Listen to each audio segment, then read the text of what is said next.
All right. I hope most of you are here. We're just waiting for a few more attendees to join. My dear friends, can you please confirm this? Am I audible? Are you all able to see the presentation on the screen? If everything is good and if you are able to see, hear my voice and view the presentation on the screen, please drop R in the chat. Yeah. All right. Very good. Very good. Great. So before we begin,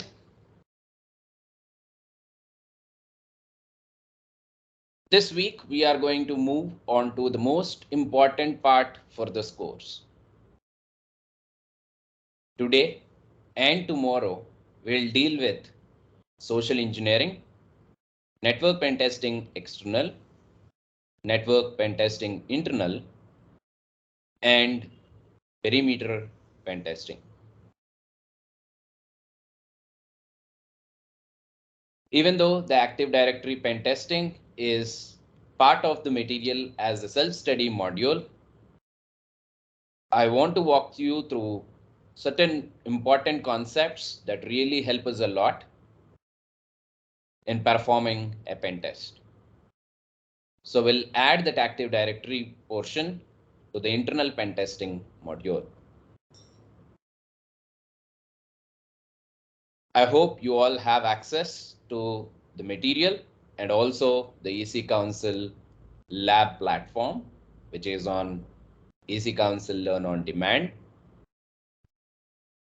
Most of the practicals that you see there can easily be performed by simply going on to the material that is assisted with the lab missions.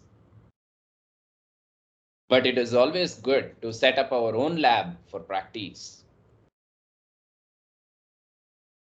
For today and tomorrow's session, we'll mainly focus on a bunch of different targets, two of which are customized ones, which are already shared with each and every one of you. One is HS box, which I already shared the last week. And I'm so happy that I received few messages and people started breaking that box. Even though if you're not able to solve it, no need to worry, because we'll use those missions to demonstrate a bunch of different attacks as part of today's session and also tomorrow's session. If you are not able to solve it, don't worry.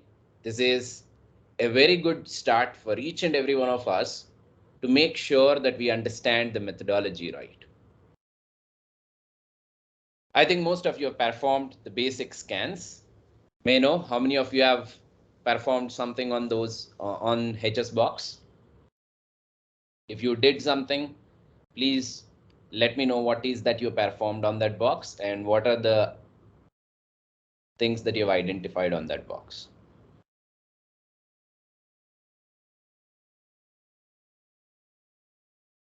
Apart from that specific box, we'll also use HSV box, which is shared with all of you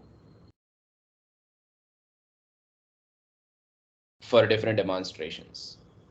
Please note that if you are planning to write the CPENT exam, we need to practice a lot. In fact, the practicals that are part of the material or the iLab platform are sufficient, but not directly associated with the exam pattern. As I mentioned the last week, doing practicals as practical 1, practical 2, practical 3 is not going to work, because in a real life pen test, we need to link each and every piece of detail that we have collected in information gathering state. Not only that, bunch of different activities that we perform as part of exploitation and post-exploitation are also going to play a key role. So today and tomorrow, we'll mainly focus on understanding that methodology. Again, repeating this, if you're not able to solve that hitches box, don't worry. That is just to let me know on what is the methodology that you follow.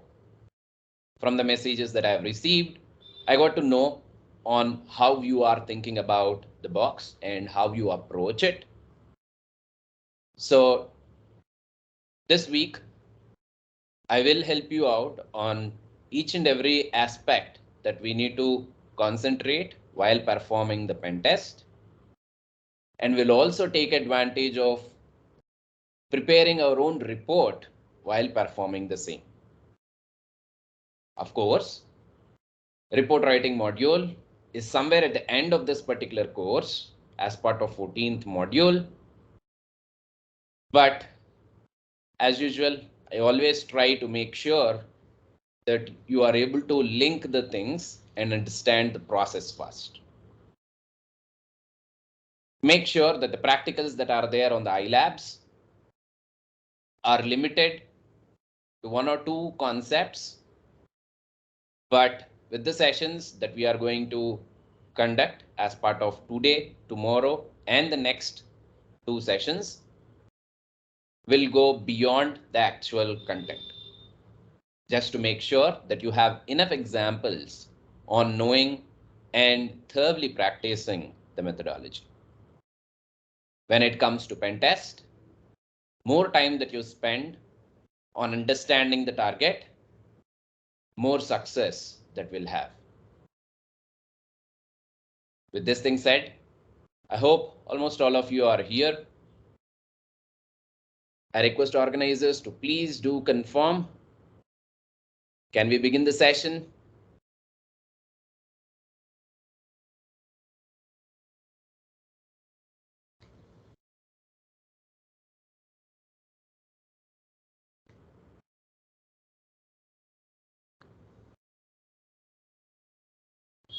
Hello. Am I audible? Are you all there? You're audible. I guess we can begin. Bhumika might be away. All right, all right. Very good. So without wasting time, let us directly jump on to today's part. According to the plan, today and tomorrow, we will be focusing on social engineering and 3 other modules that are core parts for this course. My dear friends, please make sure that the things that are mentioned as part of the tentative schedule that shared with you have social engineering as part of day 1. Because of more time that we have spent on understanding OSINT, we push that onto today's test. So we'll have slight changes in the actual plan or the syllabus or the schedule that we have shared with you. And I hope you all can easily map and understand. So without wasting time, let us move on to the first part for today's session, all about social engineering. Social engineering pen test is not quite common in all different engagements that you are going to take. So 2 common attacks that we learned from CEH are not considered as part of every pen test that you conduct. One is social engineering, the other one is DOS attacks. Performing some kind of social engineering on the employees or in the organization as part of internal pen test can cause some kind of damage to the internal resources or can also lead to some reputation loss. And without having a proper permission, it is not recommended to proceed with any of the techniques that we already know for conducting social engineering pen test. As discussed in the previous modules, it is very important to understand the scope and proceed with the details that are part of the scope. So as part of social engineering pen test, we'll take advantage of offline techniques and also online techniques. I mean, we will perform the generic phishing attacks, right, on employees who are part of the organization, and will also conduct some physical pen test. Of course, in most of the pen testing engagements, we'll consider this physical pen test as a separate section, not combined with social engineering. And it is also not compulsory for all different pen tests that you do. So as part of physical pen test, we'll not use any kind of technology or any kind of software. We directly take advantage of visiting the premises and checking the security measures that are implemented. It can be like checking for what kind of measures that they have made to make sure that the internal resources are not easily accessible to unauthorized users. So even the tiny little details, like what kind of shredder that you use or what kind of locks that you are using, door locks that you are using, will also fall under the actual physical pen test. Because there are tons of ways in which someone can unlock the door with a tiny little lock picking toolkit. If the standards are not maintained, there is high risk that these internal assets are easily accessible to unauthorized users. Strong verification checks, identity checks for each and everyone who is entering the premises is very important. Of course, these things will also fall under the regular audit that an organization conducts. But social engineering is there with some kind of technical touch to it. So do you know that most of the attacks that are happening in the real world are only because of lack of awareness? Each and every operating system that we are using and the softwares that are running on these operating systems are well designed to make sure that they are not vulnerable for the common types of exploits that are freely available on the internet, until and unless it is a 0 day that someone identified and it is really working on all different versions of the software that are installed on the servers.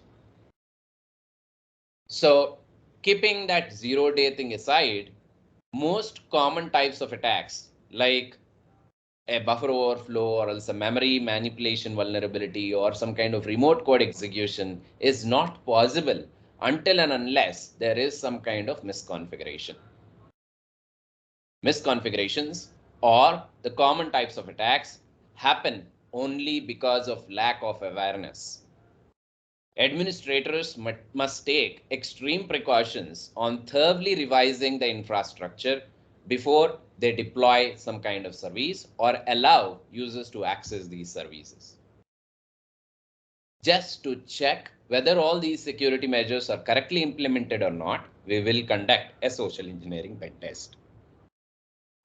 I hope you all are thorough with social engineering toolkit. The SC toolkit can help us in creating a malicious document or can help us in performing phishing attacks, right? Or trigger some kind of vulnerabilities that are existing in the Windows machines by simply creating some PowerShell payloads and so on. So taking advantage of creating a domain and then hosting a phishing page on that domain and tricking all the employees in the organization to click on that link will act as one of the core activities that we do as part of social engineering pen test. Apart from this, do remember phishing attacks will only help in gaining access to sensitive information. We cannot take advantage of making a possibility of reverse connection or else remote code execution until and unless the user executes something on his device. We can consider it as two different things that we conduct as part of social engineering pen test. One, the phishing attack, which will help us in grabbing some IDs and passwords or credentials. It can be a fake login page of a common web service like e-commerce website or something else, but keeping it very specific to the organization, it can be a login form related to the employee management or their infrastructure related management. In the last session, we have seen how we can come across certain IP addresses which host some login panels by ISPs, or during that particular OSINT process, if you have identified some kind of critical login pages that are associated with this organization, can be utilized for this phishing. So creating a link, which looks quite authentic as the actual website, and writing a convincing email to the employee in the organization, convincing them to click on the link to provide the ID and password is our actual activity. Apart from this, of course, if we have ID and password, we can directly gain access to the user's account on that particular server. But the chances of having a reverse connection and taking control of that server, of course, it is not compulsory as a penetration tester to penetrate into that server all the time. It is done by the red team members just to make sure that they identify a critical loophole and evade the defenses to gain access. But in a regular pen test, our main focus is to have whatever information that we collect as part of the actual exploitation. It is not compulsory that we must always gain access to the server, but if there is a possibility to do so, then we must take advantage of performing that and adding that onto our report.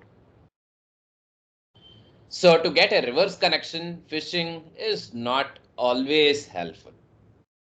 Writing a phishing email and convincing them to click on the link will redirect them to a fake page. But the second thing, or yet another common vector that is actually utilized by the criminals nowadays, is malicious documents.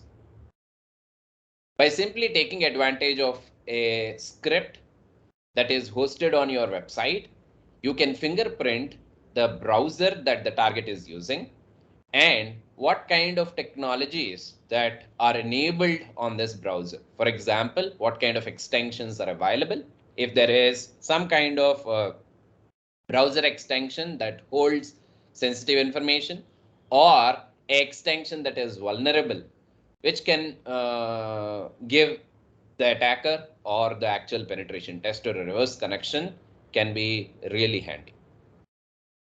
Preparing a malicious Office Word document or grabbing these details from the target browser and building malicious payloads that are going to run on the target's browser will help us get a reverse connection to the target device. Do remember, one single mission in the target network, if I'm able to gain access to one single device or one single server in the target network, it is more than enough for me to jump onto a bunch of other devices that are part of the network. From there onwards, the process becomes very simple and attacker can reach the high valued targets in that network, something like a domain controller, or if you come across some web servers in the network, or some sensitive database servers that are part of the network. So the initial attack always starts with some kind of social engineering. So this is a very important skill that every penetration tester must have. And again, I'm repeating this, social engineering and DOS attacks are not the actual things that we need to do in every pen test. So it all goes with the scope that we have mentioned as part of the document or the engagement document that we have, and what are the things that the client is allowing us to do and what are the things that the client is not allowing us to do, right? Must be considered while performing all the activities. So as part of the previous module, you have learned a bunch of different techniques on how this social engineering attacks work. For this particular module, I want to take you through two most important practicals that really help you a lot in the real life pen test. So let's switch to the same social engineering toolkit for performing a phishing attack. So when you are going on a social engineering pen test, so as I mentioned before, the phishing attack or taking advantage of some kind of malicious document to gain access will become one of the major attacks. Of course, these are all off-site, means without you connecting or without your physical presence in the organization. On-site testing always involves you visiting the premises, trying to look for ways on dumping some secrets. So looking into the trash for secrets, right? Or luring the employees or trying to convince them to reveal some sensitive details. It can be like login details of the employee, or because of most misconfigurations that we see in any network or any organization network. The best example is administrator passwords for all the missions remain same.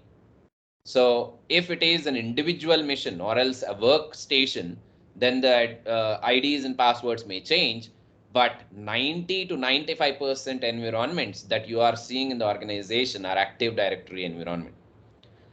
I think even in your university, it is an Active Directory environment where you can actually log into any machine using your credentials.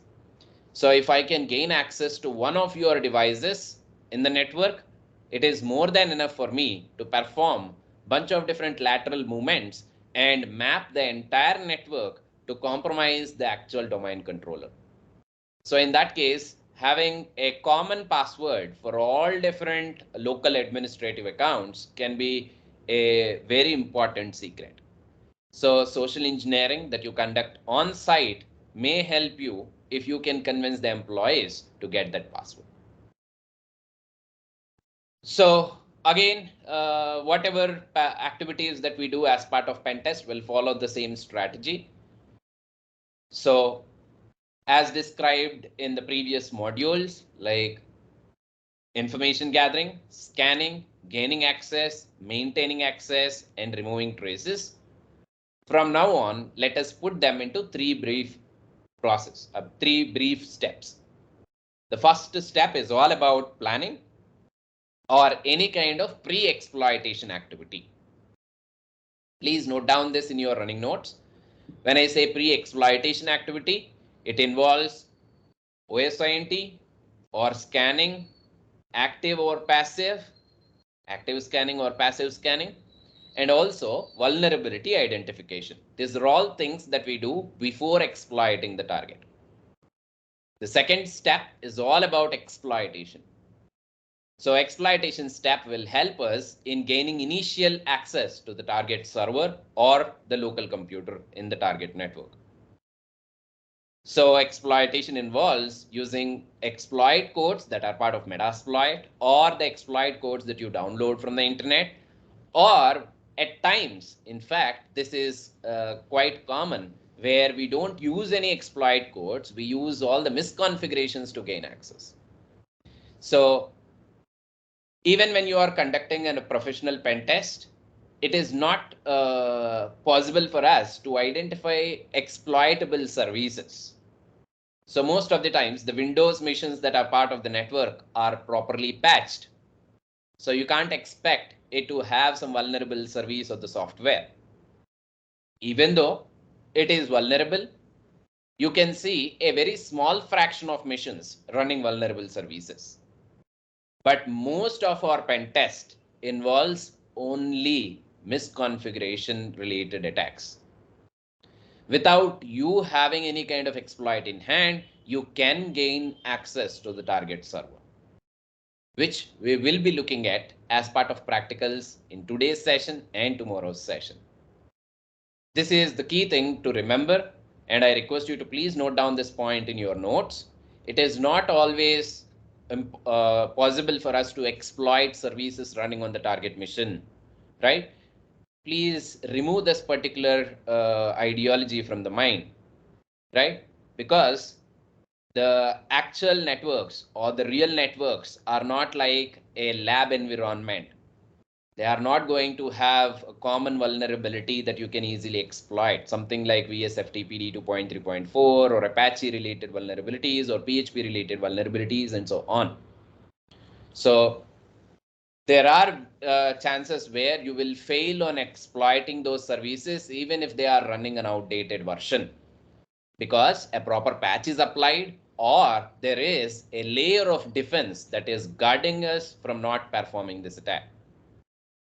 So bypassing firewall, there are certain techniques, but it is not 100% guaranteed all the time until and unless you have full information related to the firewall, which is not possible in most of the cases. For example, in a black box pen test, we may have tiny little details that we can know from different offline sources, online sources, or by observing the network traffic, we can understand whether it is firewalled or not, whether there is some kind of defense or not. But it is not guaranteed all the time that we can easily exploit them and gain access. So this is where most of the candidates fail in CPENT exam. They always feel like we must compromise the mission, and we waste a lot of time compromising the mission, right? So please note down this point in your notes. This is a professional pen test, right? We can't expect that the administrators are dumb all the time and they are not setting any kind of precautions. I will show you a lot of precautions or defenses that are in place which will stop us from performing the attacks. So the main intention behind designing those two boxes that I've shared with you is to demonstrate those defenses in right fashion. So starting with the phishing attack, I think you came across tons of different examples related to phishing. And the recent one that you see is Amazon related phishing. So attackers created a page that looked quite authentic as an Amazon website. But when a user clicks on that link, it will go on to a different domain, not Amazon. So to show you this example, let me go on Google and search for Amazon phishing.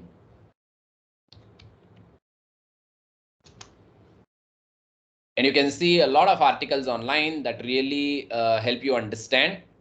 And one of these two good examples that you can get from the Bolster official website can really give you a brief idea of how the attackers think and create malicious pages to trick employees.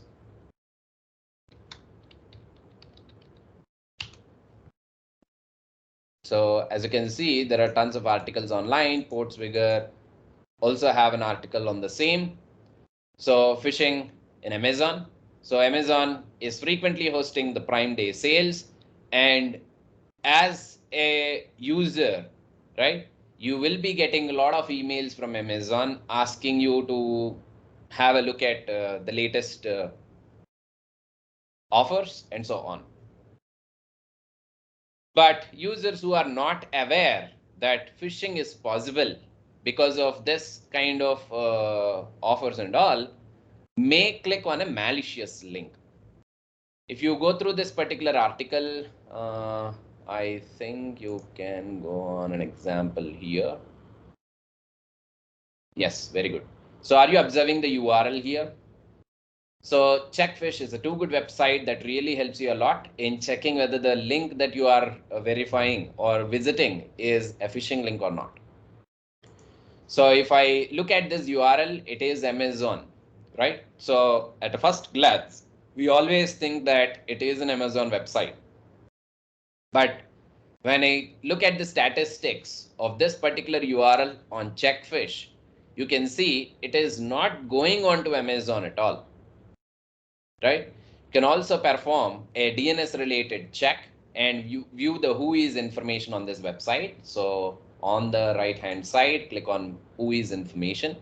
You can see this information is nowhere related to Amazon, right? And there are a lot of different other details that are displayed, and it is originated from China, And you can see the actual domain name is this qqcn2.com. This is not amazon.com at all. So if you look at the URL, we always look at two things when we see the URL. Even if the user is aware of phishing, they always check for HTTPS. I frequently hear this. My dear friends, HTTPS doesn't mean that the website is genuine, right? HTTPS means that the content that is transferred between you and that particular server is encrypted. It means no one who is trying to intercept the traffic, right, between you and that actual server will be able to read the traffic. That's it. So you can also create your own SSL certificate and add that to your website or the server, right? So you can configure that to your Apache so that your website will also run on HTTPS. There is nothing wrong in it, right? So one thing that we must check is HTTPS, of course, but apart from that, we must also verify the URL. If you carefully observe, it is amazon.com and going on to some additional actual server. So the actual domain is this thing, and this is actually a subdomain of this main domain that we have observed before. I think this particular website will also display a bunch of different details related to the actual phishing page. And you can go on to the hosting provider and read more information about it and so on. So reading through these articles will really help you a lot in understanding how the attackers are actually tricking employees. This is where you must take extreme precautions on not allowing your employees to click on the link. As an administrator, you must put restrictions on what websites they are allowed to access and what websites they are not allowed to access. But it is not always possible for us to put restrictions on this. For example, your organization may have a very good firewall IDS and all different defenses configured, which will restrict me from accessing specific websites, right? And if I am part of a training department and want to conduct some kind of ethical hacking related training, then of course, if you restrict me from accessing certain websites, I will not be able to demonstrate all those practicals. So in that domain or in that particular region or for those missions which are part of the training department, right, administrator will provide all the permissions. So as an attacker or as a penetration tester, if I can properly enumerate the entire network, I can notice that the training department is my prime target because that is where the restrictions are less when compared with other domains or other areas. So these are all kind of identifications that we must do as part of OSINT, which will help us in conducting the social engineering pen test. Yet another too good example is the vaccine, right? CoWIN website. A lot of WhatsApp messages, a lot of WhatsApp forwards have this CoWIN fake website. If you carefully observe, the URL is HTTPS. This is one of the misconceptions that people have. If it is HTTPS, they are going to click and access. Hello, right?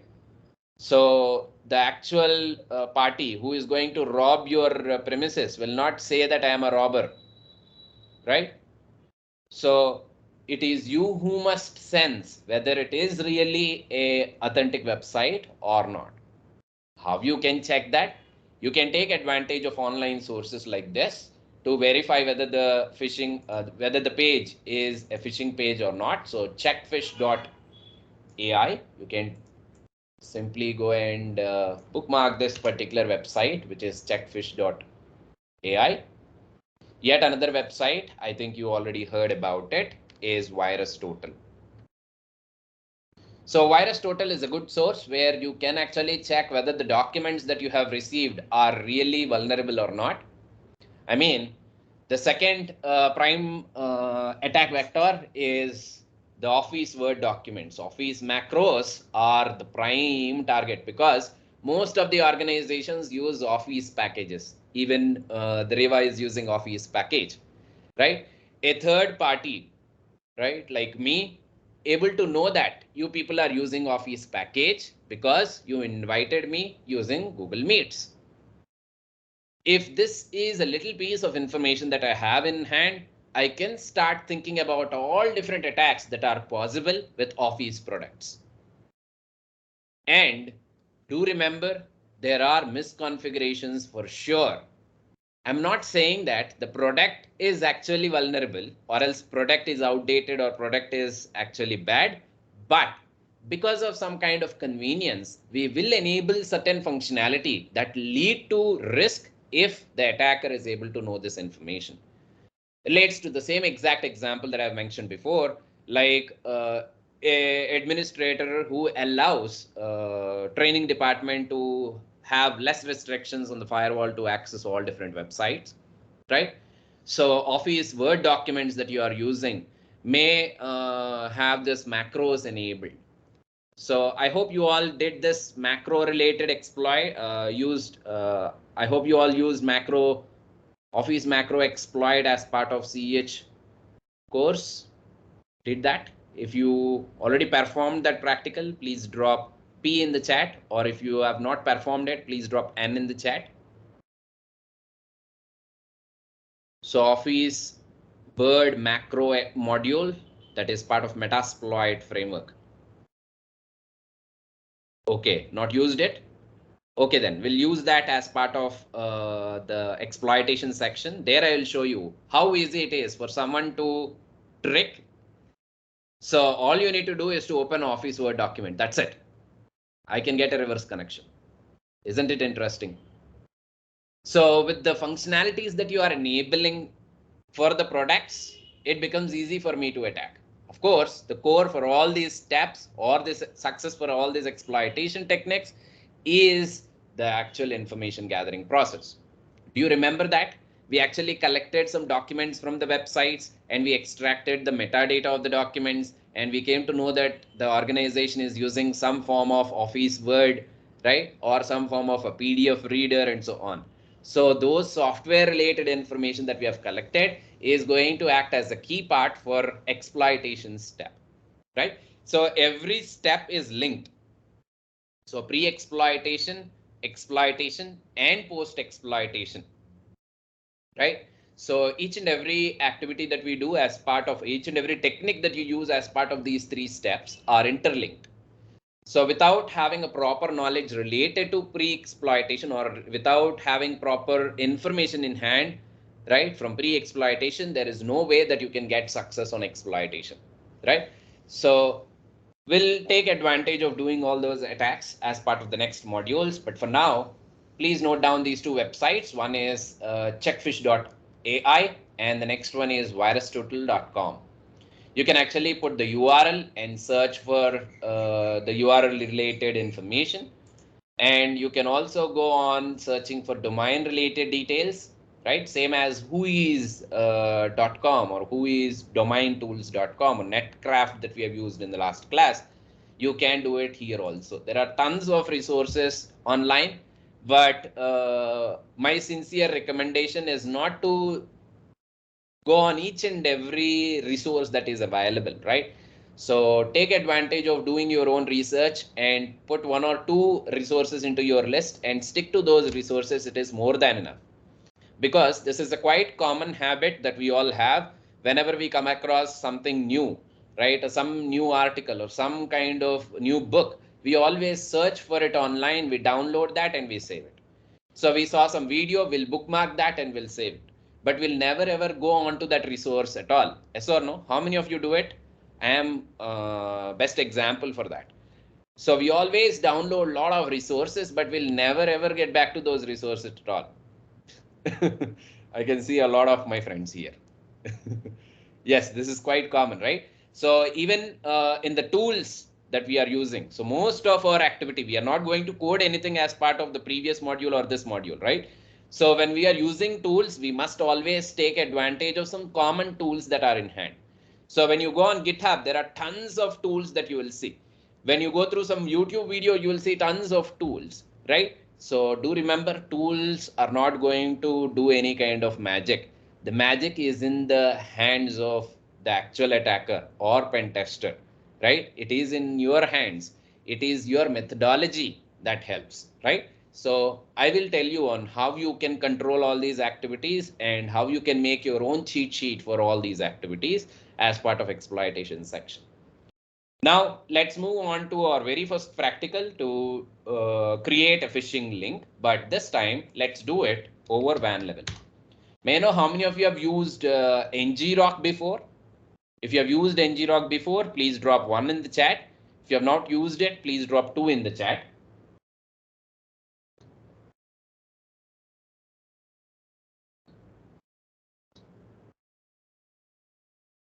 Okay, all right. As most of you are not used, let's see how we can use NGRock. So what is the purpose of NGRock? I think you all know how to use SC toolkit. SC toolkit is going to help us in creating phishing pages. Not only phishing pages, there are so many things that SC toolkit can do. Of course, most of those things will not work. That's a different story because this is a tool that was not updated since a long time. There are more advantageous functionalities that are part of latest tools that are freely available on GitHub, right? But to perform that actual social engineering activity by creating phishing pages using SE toolkit on LAN level, we provide our private IP address, which is not that convincing all the time. So if we look at this example, which is a very popular example, how many of you have received this kind of message? KYC, Paytm KYC, Paytm KYC fraud. Very good. A lot of attendees. Yes. Great. So are you observing the URL in this particular link? So the URL is not at all Paytm. It is saying ngrock.com. I will take you through tons of examples once we complete this practical as part of this section. But for now, carefully observe the URL. And of course, it is HTTP. This is a quite common misconception. I'm again telling you, even when I'm sitting in panels, when I ask candidate on what is wrong in this URL, the immediate first thing that they say is HTTPS. Please note that it can be one factor, but not everything, right? So your website running on HTTP doesn't mean that it is vulnerable, right? The content that is transferred between this website and the client is not encrypted. So in one way, if there is a login functionality or some kind of sensitive information shared by the user, then it can be vulnerable. For example, if I go on example.com, I think it runs on HTTP. See? So it runs on HTTP. With this one single thing, you can't say that this website is vulnerable and you can exploit it. Hello, we are not there with a superpower where you can hack everything. This is a pure misconception that people have. Hacking means you can compromise everything. The first thing that they think is you can compromise any mobile phone that is connected to internet or not connected to internet, or even if it is shut down. How many of you face this question? I don't know how people think, like even if no one is going to have access to your mobile phone, right? Is it really possible to hack a mobile phone without you having access to that device? Is it really possible to communicate with that device at least remotely without having an internet connection to that device? No. These are all misconceptions that people have. Please note that there are n number of things that we need to consider before you think about exploiting a service. So in this case, there is no kind of interaction. I mean, this is a static page, a demo website, right? So that is left for some kind of demonstration, example.com. There is no interaction on this page at all. If there is some kind of interaction, say if I go on riva.edu, there is some kind of interaction that I can make. For example, there is some kind of login page, there is some kind of search field, there is some kind of call functionality, right? There are tons of different things that I can do on this website.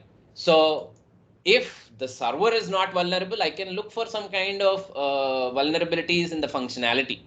But here on example.com, there is nothing. For example, if Reva is running on HTTP, And if I am trying to log in to my account on this particular website, then it can be dangerous because the ID and password will go on clear text towards the server. And during that process, anyone who try to perform some kind of sniffing can easily figure out the ID and password. As you can see, there is HTTPS. Let us imagine that if it is HTTP and if I am trying to log in, right, then the actual story begins. Anyone who is part of this network can actually use Wireshark to capture the content. But please note, when I say Wireshark is not a super tool which can capture everything, right? So even if the target is part of the network and running Wireshark, he will not be able to see this ID and password until and unless he performs something called as man-in-middle attack. I hope you all know what is man-in-middle attack is and how to perform ARP poisoning and so on. Until and unless they do some kind of ARP poisoning, it is not possible for them to grab these details. But if someone is accessing this, so let me go on hitam.org. And are you observing that this website is running on HTTP? Okay, fine. And now if I go on their LMS, I think somewhere there is an LMS link or some student management link. Yes, ERP. So if you look at that ERP is on HTTPS, right? Previously it used to be on HTTP, but now it is on HTTPS. More demonstrations we give, more fixes that they find. So as you can see, HTTPS, anyone who is trying to log in, right? So the information is encrypted. It is not that simple. I'm not saying that it is not possible. It is not that simple for someone to grab these details. Of course, there are techniques where someone can actually strip this SSL thing if it is running on SSL implementation, right? That is entirely a different story. But these are all examples that you need to understand before you proceed with any kind of attack in pen testing process. So I'm going to use ngrok utility. For what purpose? When you are going with social engineering toolkit, it will ask for a URL where it can host this website. So let us start with social engineering toolkit, SC toolkit. So I need to run SC toolkit as a root user. I'm using Kali Linux as based on the recommendations that I have from the previous session. And my dear friends, even if it is Kali or Parrot, you can do all these practicals on any mission. In fact, you don't need Kali or Parrot. You can also do it on your Ubuntu Linux or any Linux mission. Set that you have the tool installed, right? So SC toolkit is commonly present on all hacking distributions, both Kali and Parrot. So you can do it anywhere. So I'm going to choose social engineering attacks. So apart from that, there are a bunch of other attacks too. So first one is social engineering attack. Next one is website attack vectors. So we are going to create a phishing page. So phishing page is a web related vector, attack vector, right? So two. And from all these different types of attacks, right? So HTA related, HTML executable related attack that you can perform. You can actually do all these attacks using your Metasploit framework or also manually, right? So I'll show you all the manual procedures too, right?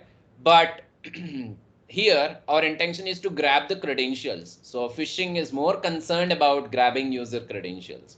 So I'm going with the third option, credential attack vector, and the three options that you see here are allowing us to create a phishing page.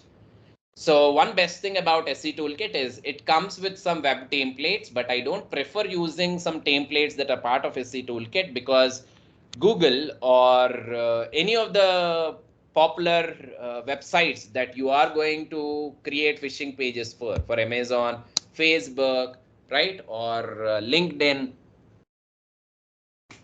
they always make some kind of change to their website, especially Google. Google will try to tweak the login page more frequently, at least for the round corner or else the pop-up text or something else, right?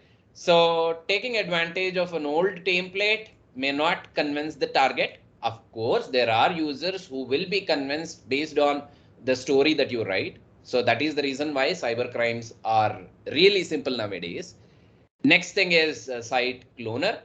You can clone the site live. And the last option that you see is custom import. So let us take advantage of the site cloner. Instead of cloning social engineering toolkit, let us take advantage of this particular login is not possible. Say, if you go on this, there is a link. The social engineering toolkit is not that smart where it can take this particular input fields. So let me use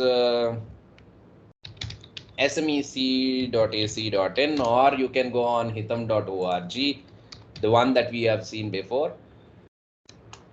So SC toolkit is not smart to pick up the login pages that are there with some kind of additional pop-ups that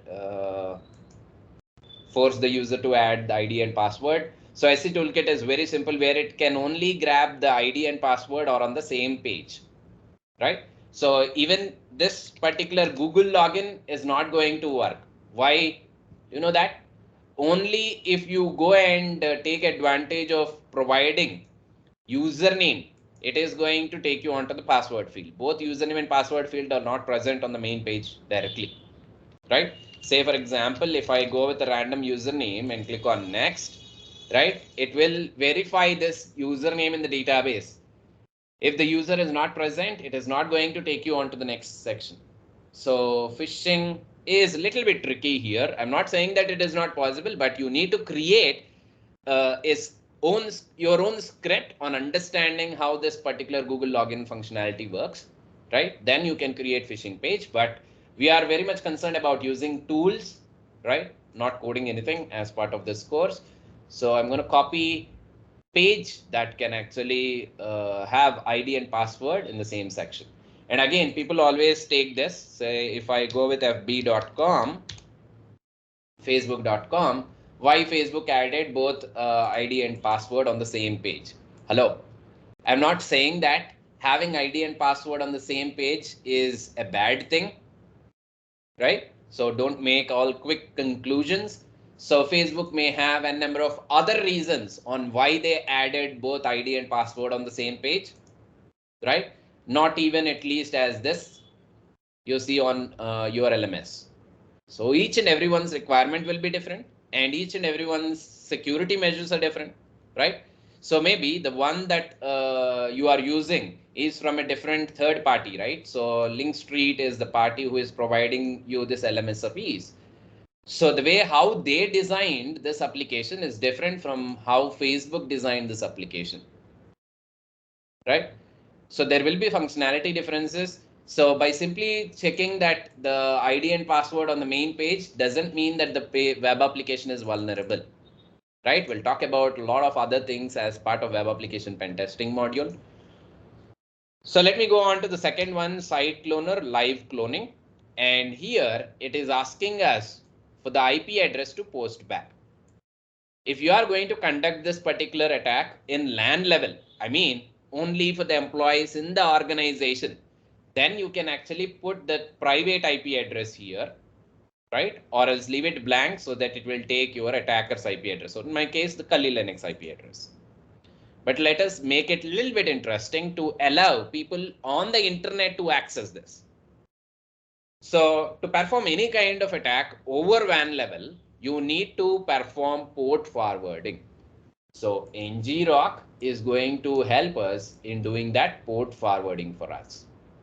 In fact, you can perform this port forwarding. So how many of you know how to perform port forwarding? How many of you have performed port forwarding before?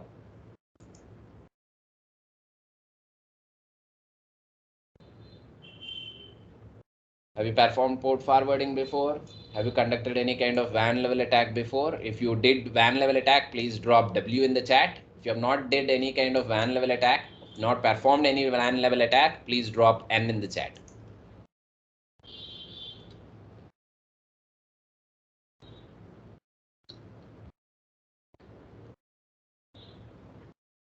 Okay, I think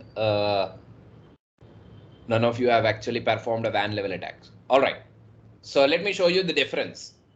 So let us go with LAN level thing first, and then I will perform the same over WAN level so that you can understand the difference. So if I go and run this, you can see it is a normal IP address that is picked up by the option.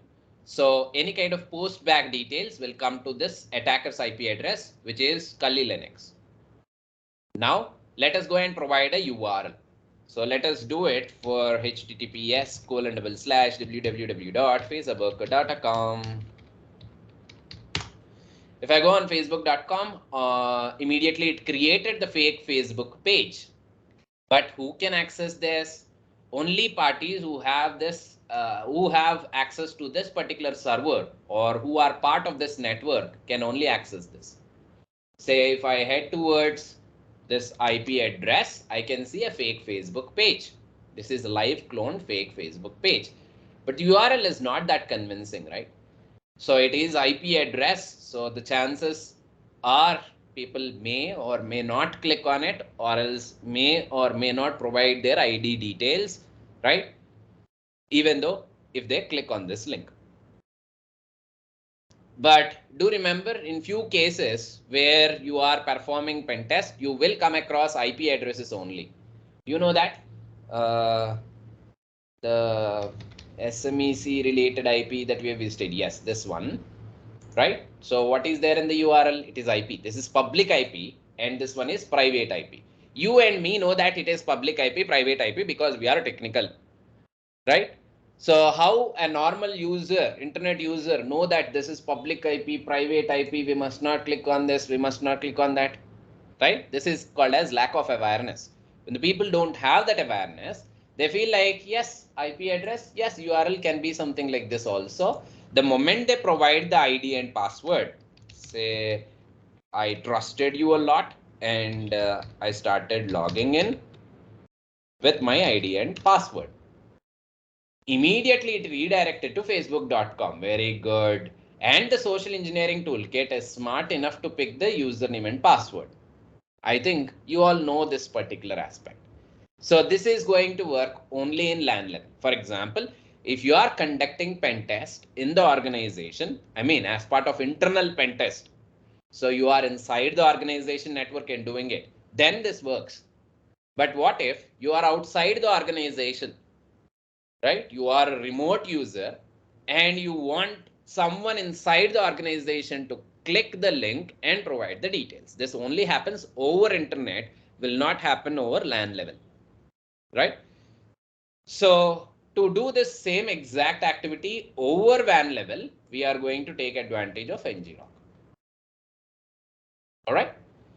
So the link that you are seeing here is same, where attacker actually created a fake phishing page for Paytm and hosted it on his own server and delivered it over internet using ngrok. In fact, you can also do port forwarding on your own router. Few ISPs allow it and few ISPs will not allow you to do that port forwarding. So port forwarding is essential for performing WAN level attack, right? And allow employees or anyone over internet to access this service. So without you doing port forwarding means without allowing people on the internet to see this particular login page, right? It is not possible that they are going to provide details in it. So let's create that WAN level link for this one, right? To do that, at first you need to download this ngrok. So simply search for ngrok on Google and create an account.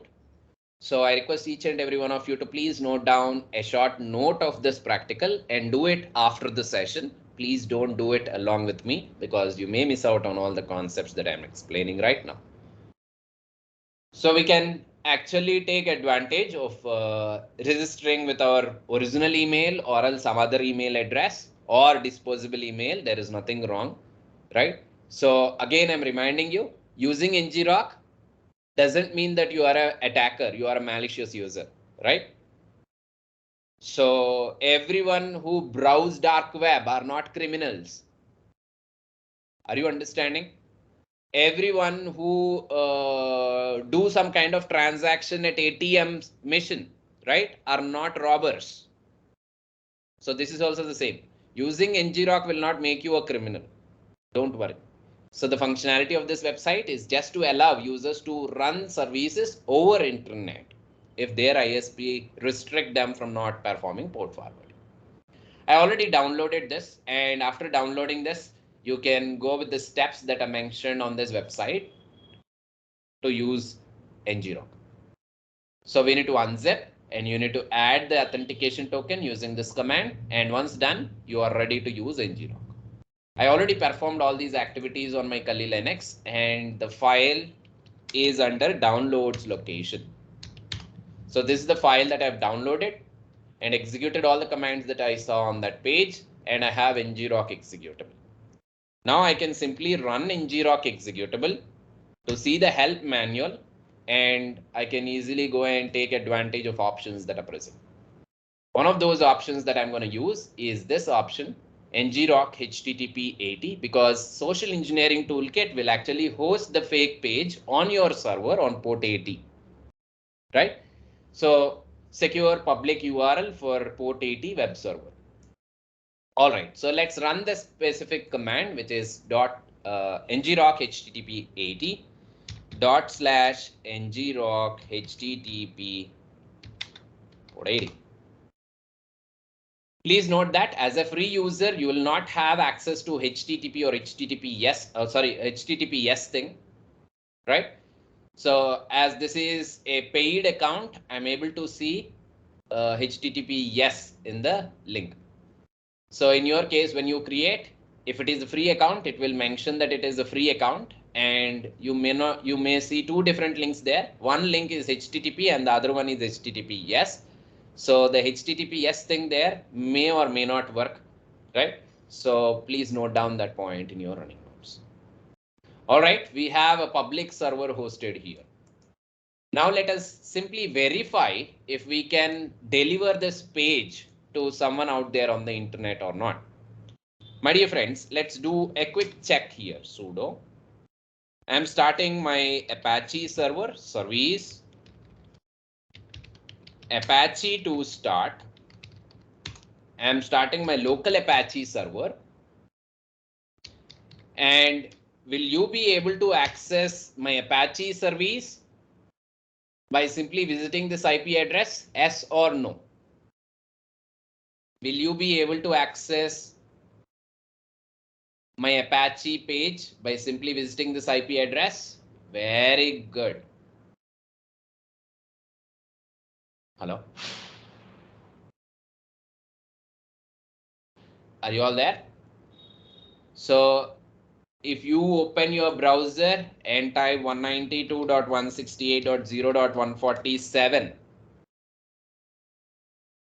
will you be able to access my, 146. Will you be able to access my Apache page? Yes or no?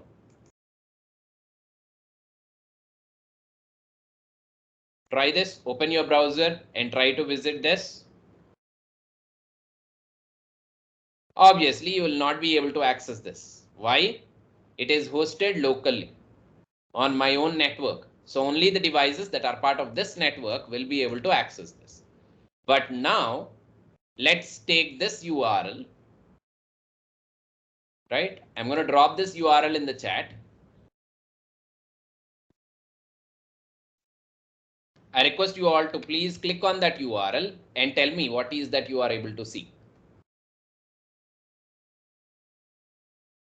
Very good. I can see a lot of hits on this URL. Are you all able to see the Apache page? Very good, very good. Great. So now the service that is locally running on my network is accessible for everyone out there on the internet. Are you getting my point? Using this, I can take advantage of conducting the phishing attack over WAN level. Very good. I think all of you are able to see the Apache page.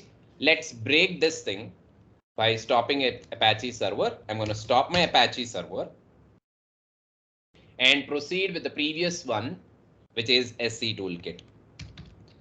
So I'm going to use SC toolkit. Oops, I always miss the sudo.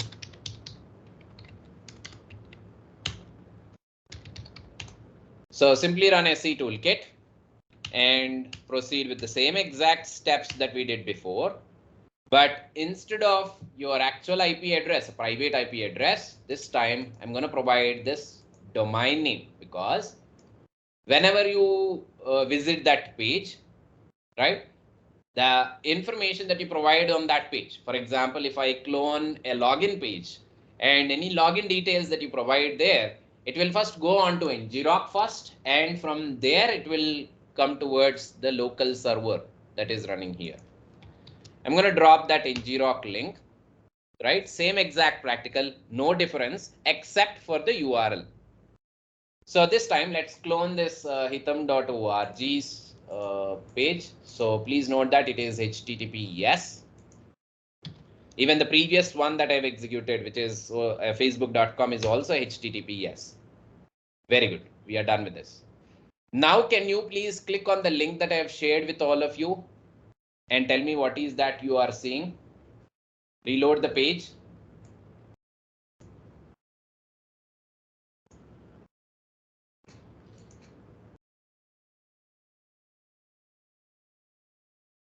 Very good. Can you please provide your login details?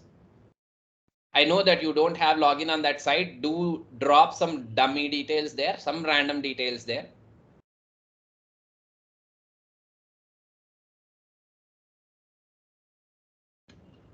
Sir, it is going back to the same website, that Apache website. It is binding to the same website. Please reload the page once again. So it is showing you the cached version of it. You can clear the cache and then open the link once again so that you will be able to see Hitam page.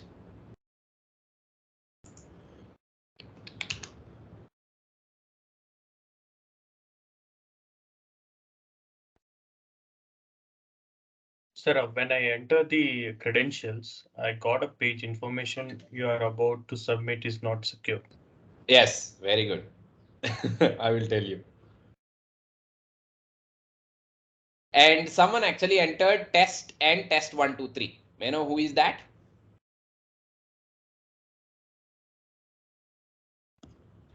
And someone entered TS. That's me, sir. Very good, very good.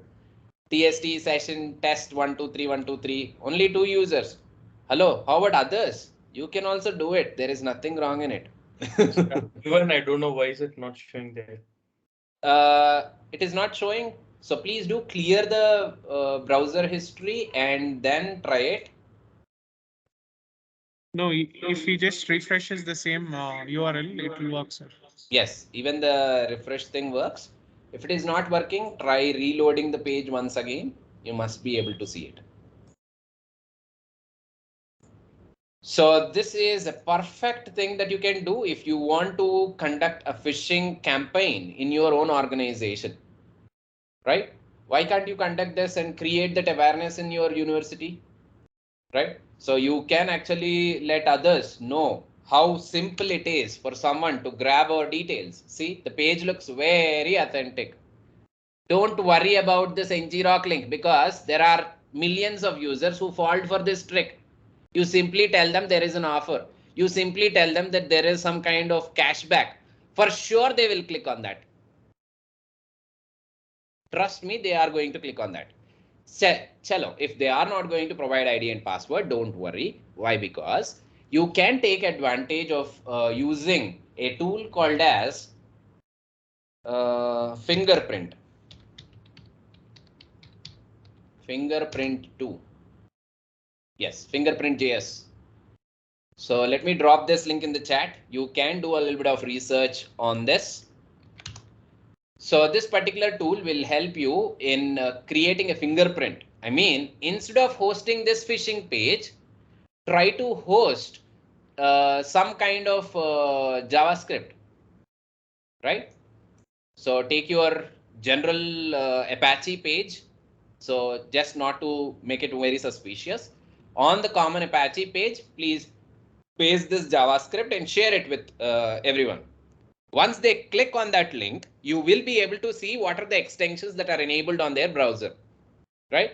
So it will be helpful for you in the next process.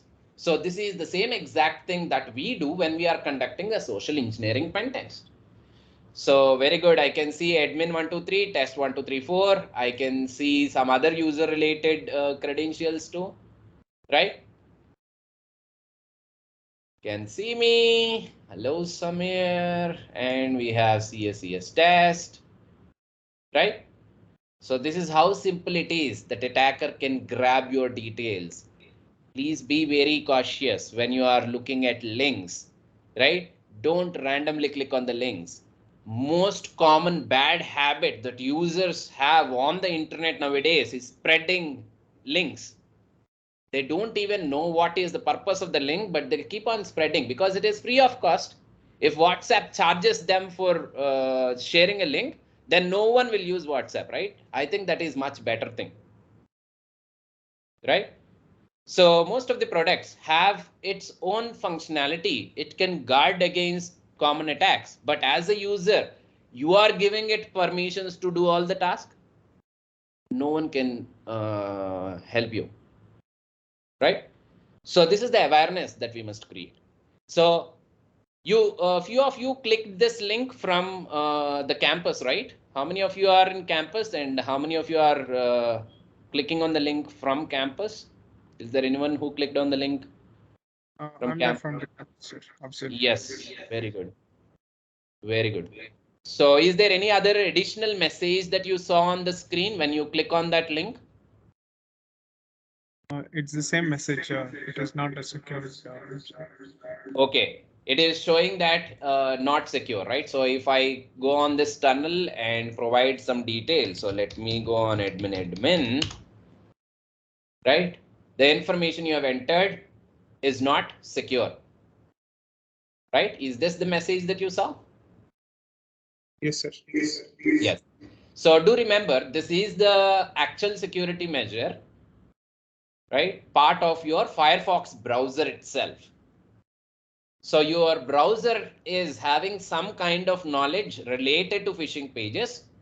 So it is thinking that information that you have provided may not go on a secure channel, right? Or not going towards the intended server. When I click on continue, right? Obviously the link submission will be done. And if you look at the URL, it is still HTTPS, the original URL. The actual truth is whenever we see some kind of URL, we observe HTTPS only, not the domain.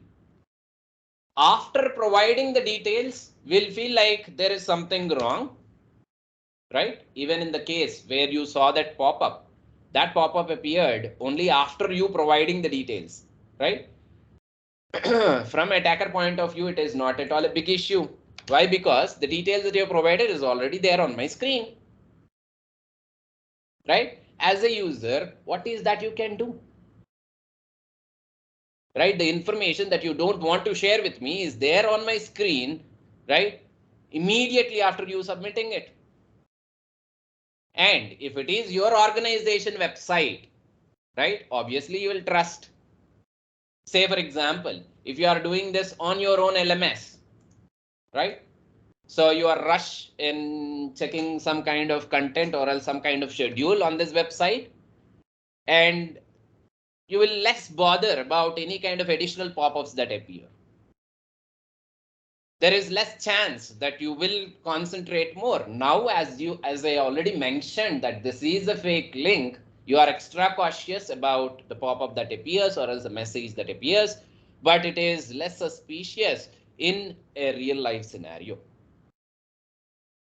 You can consider this kind of activity as part of your social engineering pen test to see how good your employees are behaving. What are the things that your employees are trained to do and not trained to do? Got it? So any questions on this part? I hope you all understood the entire process. So I highly recommend you all to do this particular thing. After the session, you can create a free account on ngrok and try it. But do remember, the free account may work and may not work at times, right? Because previously ngrok used to have less AI related detection, but now because of more users, and they also know that these are the crimes that are happening, right? So if this is a major cyber crime, what government will do? They will contact NGROC and they will inform them, and they contact NGROC for any kind of fraud related information, because NGROC know who is the actual party hosted this service.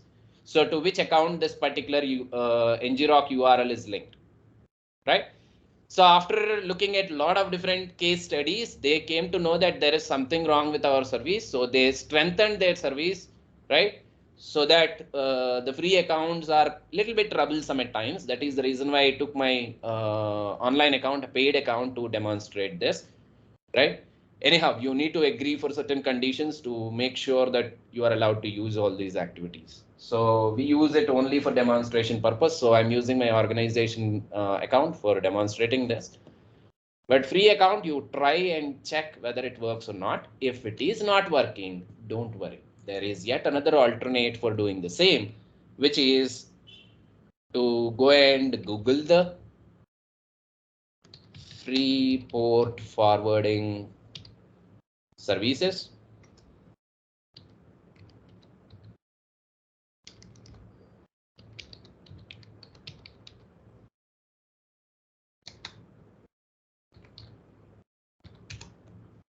Right? So portmap.io is yet another too good solution. Apart from this, there are tons of other tools that you can use. So again, you need to create an account and then proceed using that framework. You can get tons of articles online for this. And I'm going to leave that for you to research.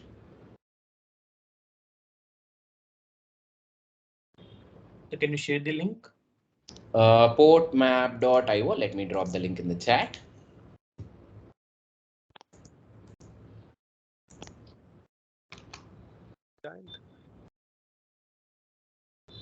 And apart from social engineering toolkit, you can also use yet another tool that is available on GitHub, right? So you can go with Seeker GitHub.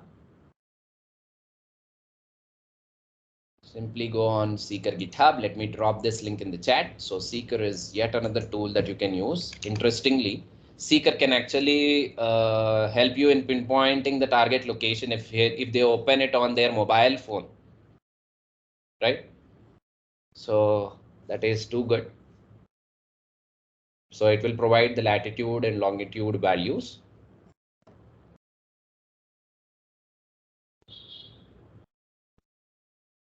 Yes, we'll break at 11:30. There is one last thing for this module. We'll complete that and we'll break.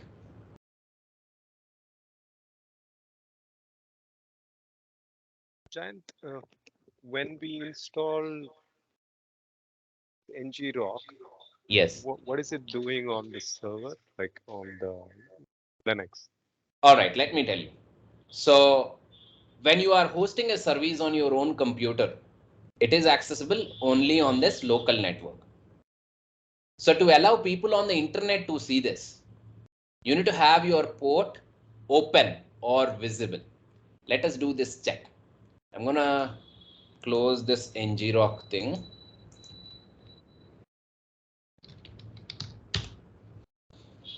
And show you this. If I start a netcat listener on my computer for 1234, only the devices that are part of this network can see this 1234.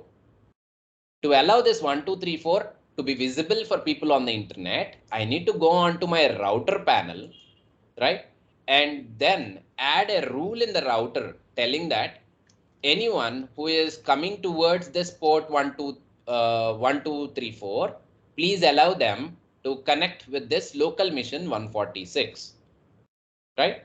So writing a rule onto this port router will tell router to forward that communication to the local device, because router is acting as a mediator between you in the local network and the devices on the internet. It's kind of a security measure. We call this as a natting.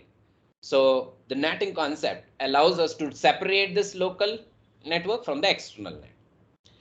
Now, certain ISPs have restrictions, especially if you're using ACT FiberNet. ACT implements something called as double natting, where even if you write rule onto your onto your router, you will not be able to allow people on the internet to see this particular port. That is the reason why we are taking a different service, right? ngrok or portmap.io. So this ngrok is going to do the job of opening the port and then allowing users who are coming towards that particular port to connect to your local machine. When I take advantage of running this ngrok command, say for example, ngrok here, I'm actually running a client piece of software to make a connection to this ngrok server online. Now, the port that you have forwarded, right, is the information that this ngrok server have. When people on the internet click on this particular ngrok link, right, they are going to ask the ngrok server where the client is. And as ngrok server know where you are because of the client software that you are running, right, it will forward that towards your local device. Is it clear? So it is same like accessing some server or service on the internet. So even if your ISP is doing some kind of double natting or something else, you no need to worry about it. So a very simple way of you forwarding this link, right, to allow people on the internet to access your local service. And it's very easy to trace back. Yes, yes, yes. So if someone wants to do that, they can do it. Yes, yes, yes. Say if this is the same exact attack. Say if I perform it on your organization and most of your employees clicked on this link and provided their login details, then obviously you are going to launch a complaint, right? And that particular department is going to contact ngrok for the investigation purpose. And if ngrok is friendly enough with the investigation, they will provide it. Of course, if the ngrok have a good relation with Indian government, they will provide all the details. I'm not sure where these ngrok servers are. So if they set up a server in India, obviously our government rules apply there. And they are, it is very important for them to provide that information when government asks it. So once they give the details, they can easily tell from where, who is doing what. So most of the times we feel like there is no possibility for us to trace them back.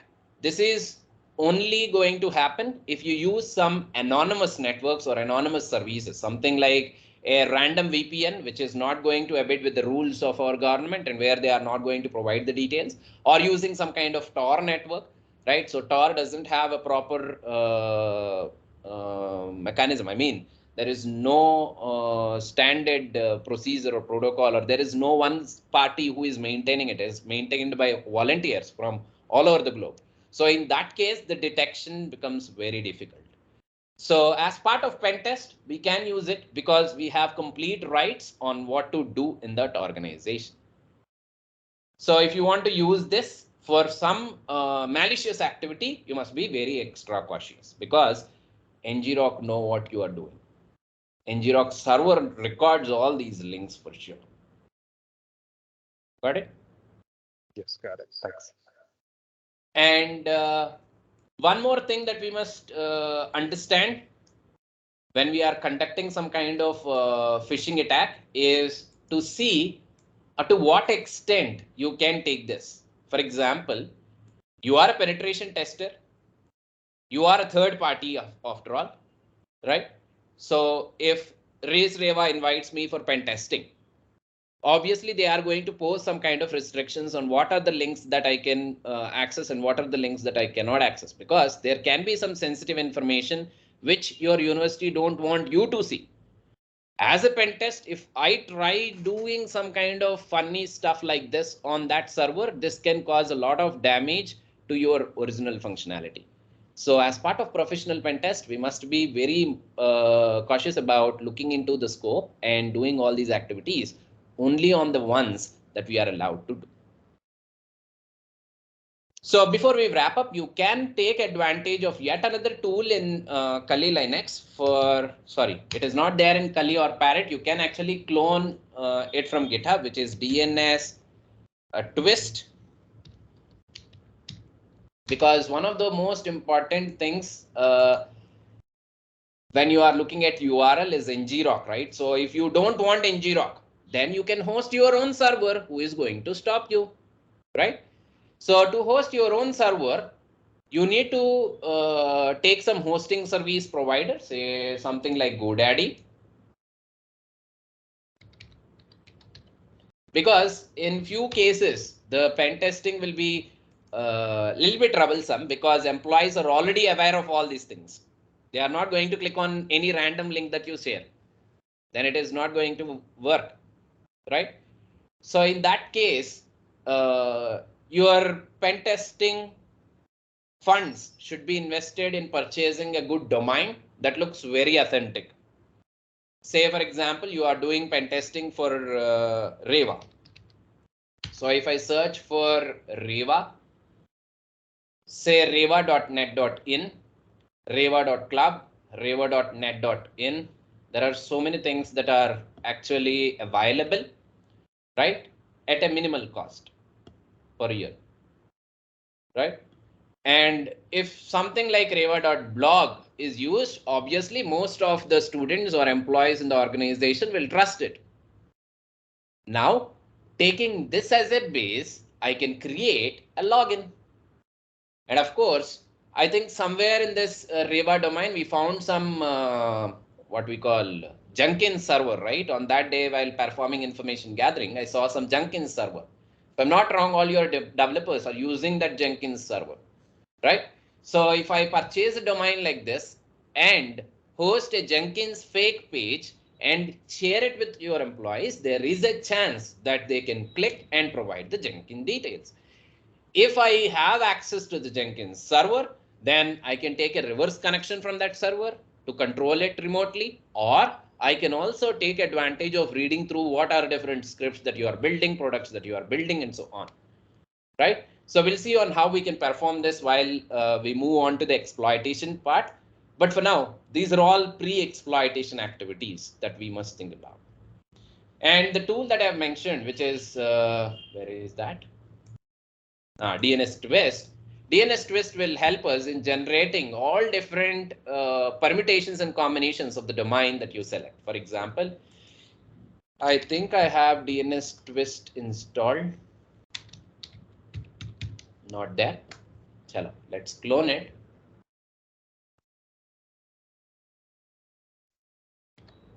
Git space clone space DNS twist.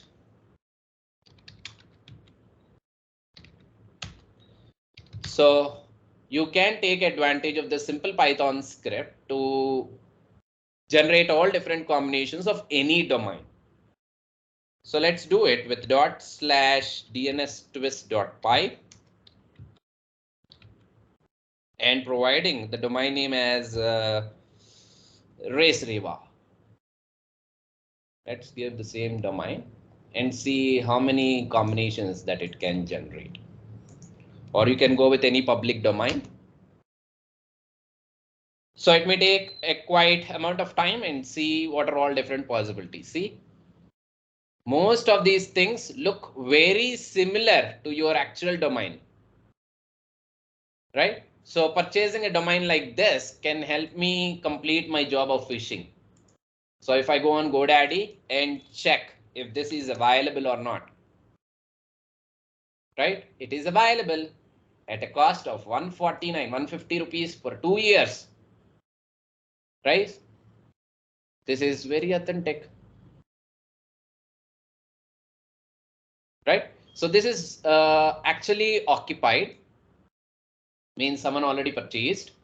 So you can use options that are available for this race Reva. Say, I think -G or geolocate for this. So let's look at the help manual of DNS twist.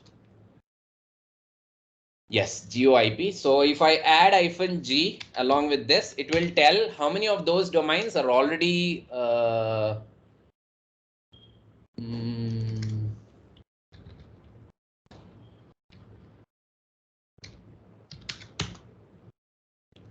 okay, not GeoIP.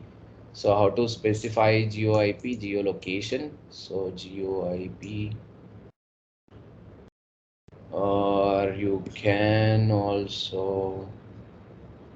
go with registered, whether it is registered domain or not. It shows only registered domains, not all other domains. But I want all the domains. So let's see what happens if I add tag GeoIP.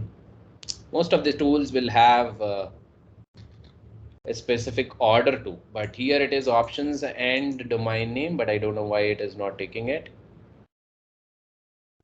-G file, let's use this domain thing and see whether it is going to display only registered domains or not. So this one displays only registered domains. These two are registered. All other things are not registered. So any other IP, any other domain name that you see here, you can actually use them for performing this activity. I'm not seeing the geo, why this geo thing is not working. If this was working, I should have showed you how it can actually display the actual location of where this particular server is from. I mean, if it is registered, right, where it is. So amazon.in.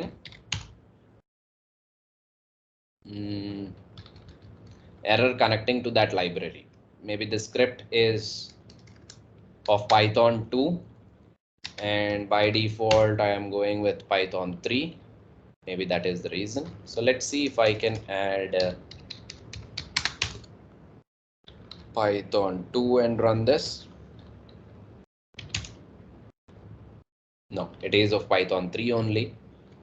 But I don't know why this option is not working. Maybe the specific library is missing. I need to go and check what is missing.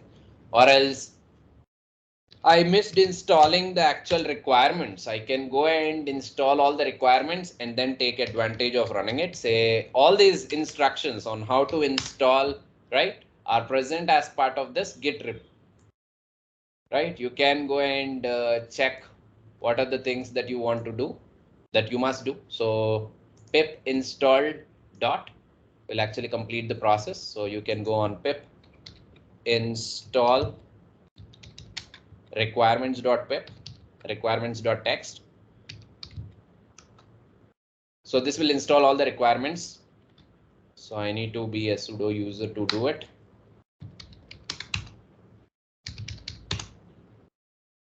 Not working, I don't know why. Let's go with pip install dot. Very good. Now will I be able to run the previous command? So amazon.in DNS twist amazon.nj. Still this library is missing, but anyhow, you got the idea, right? You can do a little bit of Googling to fix all those errors and then check this option -G. This will help you in listing all different domains, right, that are possible, all permutations and combinations. Along with that, it will also tell, right, where the specific server is hosted. Right. So that's all about different social engineering activities that you can do. So it's time for a short break, my dear friends. Let's break for 15 minutes and we'll see you all after break. Jen sir, I need some help. Yeah, tell me.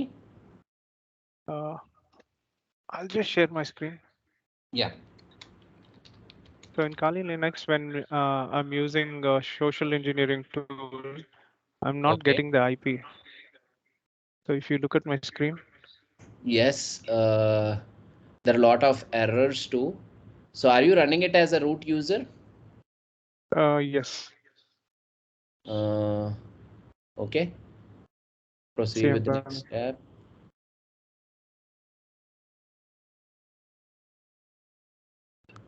So if you look at it, it still gives 1 minute. Let me Try just show. running it as a normal user once. Okay.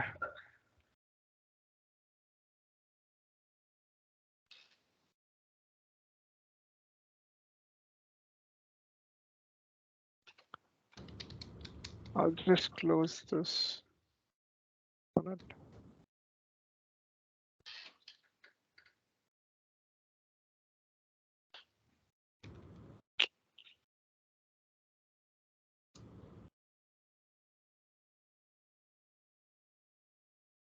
No, it does not work. It is SE toolkit. Oh, sorry, my bad. Yes. Okay, it is not working. Can you please do apt update and then again use SE toolkit so that any kind of update that is missing can cause this issue. So sudo apt update, and it can take some time on completing the update. After completing the update, try running SE toolkit and see if it works or not. And I think you are using 2021.1 or 2. 2021.1. Okay. And you need to change the resources also. Until unless you change that resources list, you will not be able to update it. There are some warnings there regarding it. Chalo, again run it, SE toolkit, and see what happens. Sudo SE toolkit.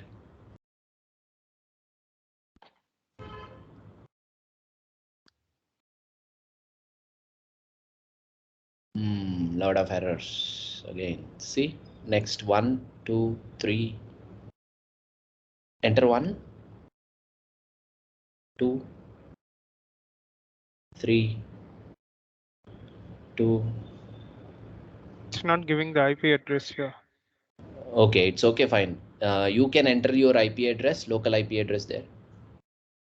Oh, there is a network issue. You're not connected to the network. Maybe that is the reason. All right. Maybe that is the reason. Even we saw some warnings when updating the mission, right? So your network is not stable for this VM. Try to take advantage of loading it once again. I mean, refreshing that MAC address for this VM and restarting the VM. All right, I'll try to restart it once. All right.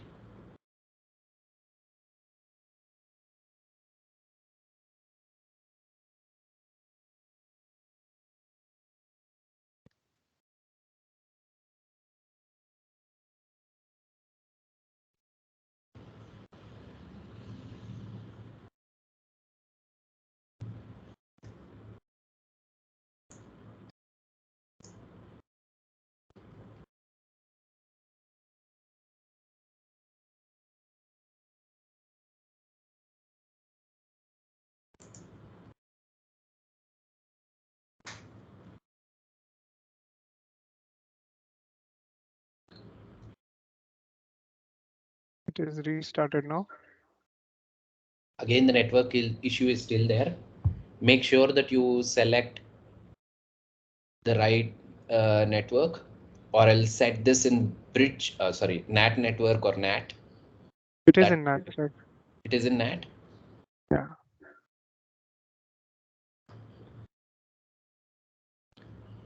It is unbridged. So select NAT network or NAT. Yes. Give it some time and then try it. So it is all because of the network issue. Yeah. Yes, now it is not stable. So check IF config. Very good. Now I think you will be able to do it. Okay, I'll check that session.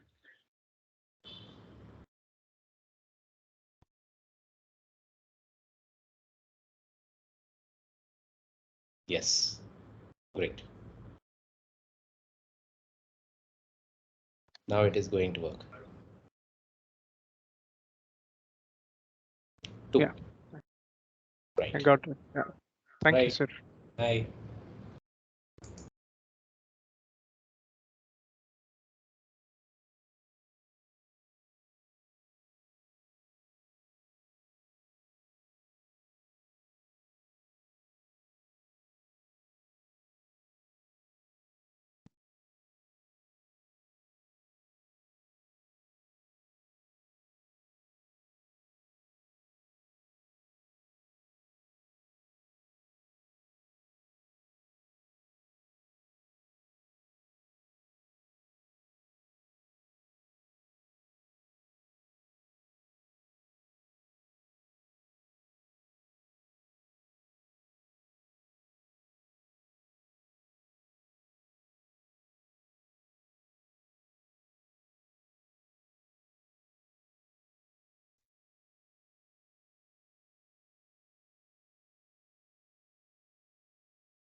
All right.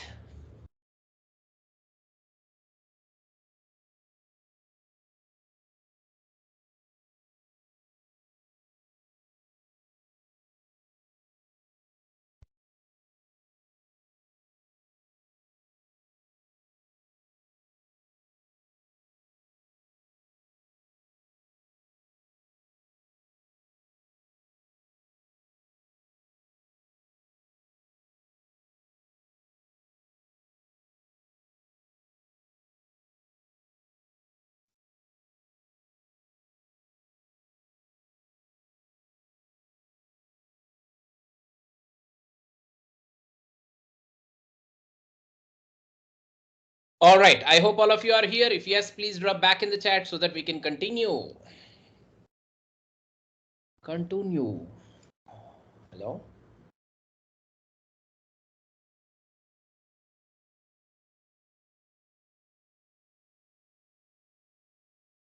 You can start, sir. All right. Thank you. And my dear friends, the link that is shared over LMS and also in the WhatsApp is for HSV box. So the one that I shared on that day is HS box. And the one that you are seeing in the WhatsApp, which was shared by Ms. Bhumika last day, is HSV box. That is different from this one.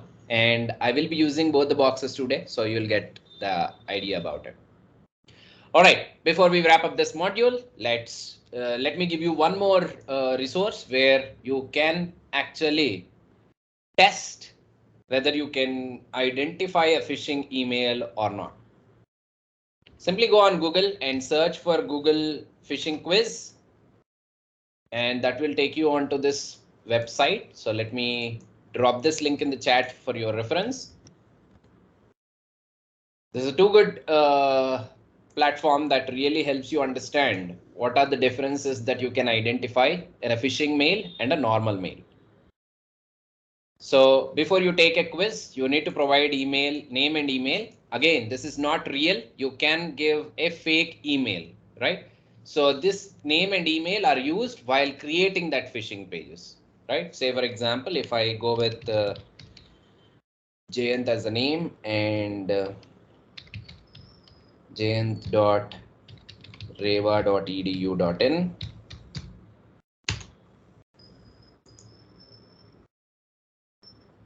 It will start using these details.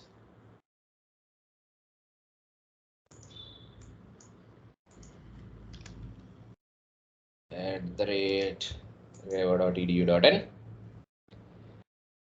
And there are around 8 examples. And by simply looking at this example, you must tell whether this email is a phishing one or else a legitimate one. Let's do a couple of examples and we'll jump on to the next module. By simply looking at the email, can you please tell me whether it is a genuine one? So observe this particular section and tell me whether it is a genuine one or not. At the first glance, it is very genuine.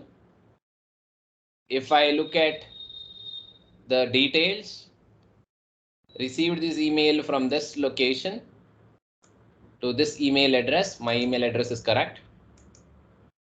But when I hover my mouse on docs, so this email is telling that this is a Google Doc. But when I hover my mouse, are you observe this message or else a detail that is displayed at the left side corner of my browser? When I hover, you are seeing it is drive-google.com. Is it a genuine one? drive-google.com.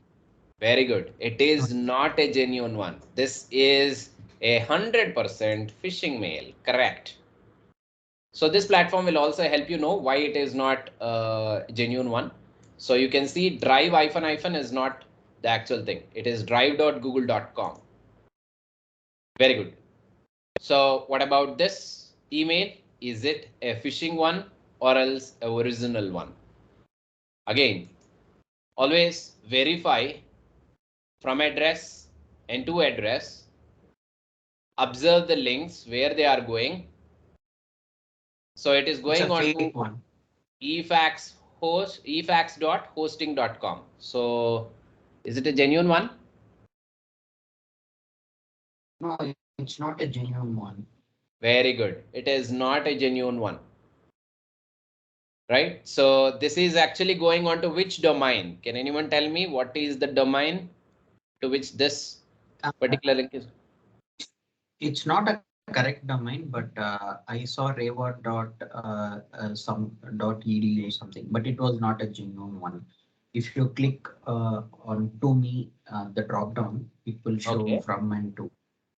Okay. So when I click on this one is correct, but if you observe this, right, it is efax, but the name is efax. Very good. That is one to good identification. You are correct. How about other? When I over this, what are the other details that can? At the bottom. Hello. So this particular mail, this link is going on to which domain? It is going on to mailru382.co, not onto efax, right? So this clearly tells that this is phishing email, correct? So it is going to explain you all those details. Next. So this photo is again going on to drive.google.com. Are you sure? Is it going on to drive.google.com or somewhere else? No, it's not there. The domain is SY. Yes, you are correct. So the domain is download. Fits.net. Very good, very good. You are correct. So it is going on to a different domain. So these are the simple things that you can check before you click on a link, especially when you are inside organization. Please be very cautious. Why? Because these things become the initial attack vector, or else we can call it as a initial foothold for an attacker. So once you click on the malicious link, that can go and redirect you towards a malicious website that runs some malicious JavaScript or else some kind of bad code, which will provide your browser information to the attacker, or else there is a chance that this particular website will download some malicious code in the background and run that on your browser to compromise your browser, in turn compromise your computer if the browser is vulnerable, right? There are n number of possibilities from there. One single click, right, is the starting point. So I'm going to leave this for you to practice. There are 8 different challenges that you can go and check your skill on identifying and differentiating the malicious one with the legitimate one. That thing said, without wasting time, let's move on to module 5, network pen testing external. My dear friends, from here on, 3 modules, I am going to combine them, right? So as I mentioned, network pen testing, both internal and external, right, are the actual common activities that we do. Module 7, which is perimeter pen testing, is an extra module as part of our course content. So I don't know why EC Council separated them, but in reality, we'll have only internal and external. Maybe for amount of practicals that we do, just not to confuse you with all those things, they separated and added them as 3 different modules. But the real life pen test involves only external and internal. So external pen testing is at times called as perimeter pen testing. So to keep it very simple, testing from outside the network, testing within the network. So as part of internal pen test, you will be part of the network and you will have access to a lot of information and a lot of resources. So you will perform all these activities over LAN level. But in external pen test, you must test the perimeter devices, which involves some kind of router or else a firmware or some kind of switch or hub, right? You need to test those things too to find out your way into that network. So in the material and also on the lab, you will have 5, 6, and 7 modules that are part of network pen testing, external, internal, and perimeter. So let's go about the theory and we'll directly jump onto practicals. So you will have a clear linking between each and every practical that we do. In fact, both in external pen test and internal pen test, we follow the same exact methodology. The key, the thumb rule is the 3 steps that I mentioned before, going with pre-exploitation, exploitation, and post-exploitation. Practicing this methodology is very important. I can't stress much on this. So today and tomorrow, from here on, we will focus on doing the same. I request each and every one of you to please grab your running notes and note down all these steps in your running notes, because most of the practicals that I discuss are not part of the lab environment, but very important in the real life and also for people who are planning to write CPENT exam, right? Of course, I'm not going to tell you what is the question paper or else what are the questions that you will get in the CPENT exam, but indirectly you will know all the concepts and you will be there with the right methodology in hand. So the most exciting part for this course begins now. And let's move on to the external pen testing first. And my dear friends, when I say external pen testing, you are outside the network, so you need to first find your way into that network. With OSINT that we performed in the last module or last session, the last day, we actually identified a lot of information from outside. We know their web domain, we know what are the services that are running on that website, and we know what kind of operating systems, right, are part of the network. We also gathered some kind of details related to the products that they are using inside the network, for example, Office Word or else PDF reader or something else. We also collected some kind of email addresses of employees and also contact numbers for few employees. So these are all part of external pen test, right? Because in internal pen test, the client will actually provide you a lot of information, right, where to do the pen test. For example, if you are part of internal pen test team, you will have sections of IPs that are provided on which you will be conducting all these activities. So you no need to worry about doing any kind of email grabbing or domain name and so on. In fact, you will not be doing any kind of DNS enumeration also. I think you all are familiar with DNS enumeration tools that you have learned from the previous module or CEH. Using DNS enum, DNS recon, FIERS, or any of these DNS enumeration tools is part of external pen test. Because DNS servers that are set up for the domain or the website which is running on a specific domain will give us a lot of sensitive details if it is not properly configured. Performing some kind of DNS enumeration to retrieve records that are present on the DNS server, which include some kind of text files, some kind of service related information, and some details related to the domain administrators and so on. So these are all things that are part of external pen test, which is different. In case of internal pen test, we mostly attack the IP addresses, not the domains. Of course, if it is an Active Directory environment, if the server is running with the domain, I mean virtual host, then you need to configure that on your local device to access that service. But most of the activities that we do will be with IP addresses only. So when we are performing external pen test, the other thing that we must do is to identify IP addresses also, not only the domain names. So in the last class, we have seen how we can perform a quick network scan to identify all the IP addresses that are live. And we have seen few IP addresses are associated with one specific organization and other IPs belong to the same ISP who is providing service for this organization, our target or the client organization.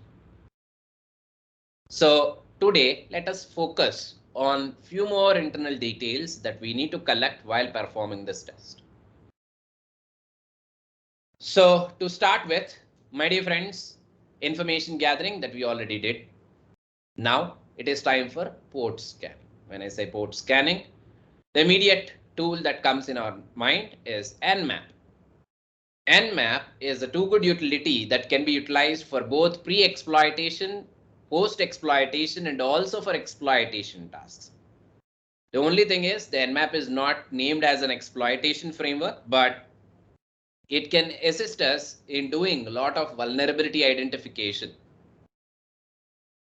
And at times you can also use it for exploitation steps, especially for doing some kind of brute forcing. So port scanning helps us in identifying what are the ports that are open. Each and every port runs different service. Enumerating services that are running on these ports becomes key point for this pre-exploitation phase. Because for identifying vulnerabilities, you need to first know what is the service and what is the misconfiguration that the service may have, or what are the vulnerabilities that the service may have. We'll follow the same exact order of the procedure by keeping some kind of documentation aside so that it will be easy for us to remember and also note down all the tools that we are using. So as I mentioned, report writing is module 14, but let's do the report writing also along with this particular task. And even while you are conducting a social engineering pen test, you will be reporting all the details that you have observed, right? So reporting is not something very fancy word, right? Whatever finding that you do, you need to put that on paper. That's it. So if you find that the employee is clicking on the link and not worried about any policy that is maintained in the organization, you will simply note down that and you will say on how it will be risky and you will need to provide what is the countermeasure. So just to make the process of learning very simple, let's do the pen test and also write the report. Of course, while we are writing this report, I will show you a generic pattern, but in reality, there will be a standard documentation pattern that organizations follow. And I'm very much impressed with one of your documentation. I think it is Sayesu. Sayesu, is that you who messaged me regarding HS box? Yes, I think. Is that you? Yes. The way how you, the screenshot that you have shared, let me know that you already have a specific pattern on how you record all the details. I appreciate that. So I also follow the similar kind of pattern, right? And I'm not sure what are the other things that are there in your template, but let me show you on how I prepare it while we go with the reporting. So between this reporting part and the vulnerability identification port scanning part, there is exploitation step. And best thing about CPENT exam is there is no restriction on what are the tools that you are going to use or what kind of operating system you are allowed to use. You can use Kali or Parrot, or you can use whatever tool that you want. For example, you can use Metasploit framework, you can use manual exploitation tools, right? So you can also use tools that are not mentioned in the material. In fact, that is the reality. Most of the things that are present in the material may not help you in completing the actual challenges that are present in the lab, right? There is just 10 or 20% thing that you need to think out of the box. So that is the reason why I'm leaving all the iLab practicals for you to do, right? Because you have the material, step-by-step instruction in the iLab, so you can easily reciprocate that. So please note down the things that I mentioned as part of this exploitation section where I'll use a bunch of other devices. And before you start with all different activities, again, network scan, port scan will stand as the initial step.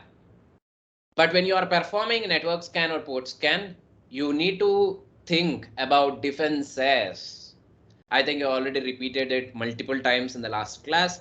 Again, I'm telling you before proceeding on to the exploitation part, don't always think that Nmap scans for different missions will behave in the same fashion. I mean, Metasploitable 2, I think that is your prime target so far.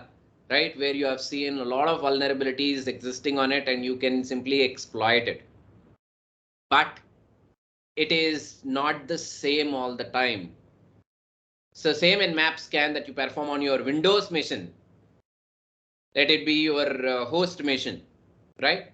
You will see a different result for the same scan that you do on a target Windows machine. Just to let you know that I shared the challenge last day, I mean in the last session, which is HS box. You don't know anything about that box. You don't know what services are running. You don't know what kind of exploitation you can do. That is a perfect target for you to understand, right? Ways on exploiting services or else figuring out the actual way in. So it is completely different from Metasploit. So you'll not see more ports open or more services running on it. So in case of you scanning a target network or a real life target, even in the professional pen test, you may come across services that are commonly associated with HTTP protocol or some form of TCP or some form of UDP. Say the common services that you identify in a local network are SMB, right? Or you may find SSH or some kind of network file system or NFS shares. And you may find some kind of web servers also on a local network. Interestingly, these are the same exact kind of services that you will see on the front-facing servers too. For example, if I perform a quick nmap scan on a public domain, I may find SSH, HTTP, HTTPS, FTP, and I may also find RDP port also, right? So do remember the defenses that are running on the target may cut down certain pieces of details from your result, which must give you an alert telling that there is some information missing. Of course, this is not a magic, or else this is not that simple to catch up on the very first time you practice, but it is very simple. Let me make it easy for you. So before you proceed, always think that there is a firewall, there is some kind of defense, right? You can say that ping is not working, then no doubt there is a firewall. If ping is working, you can't think that the firewall is not there. So let me show you a simple example. Let's log into our Kali.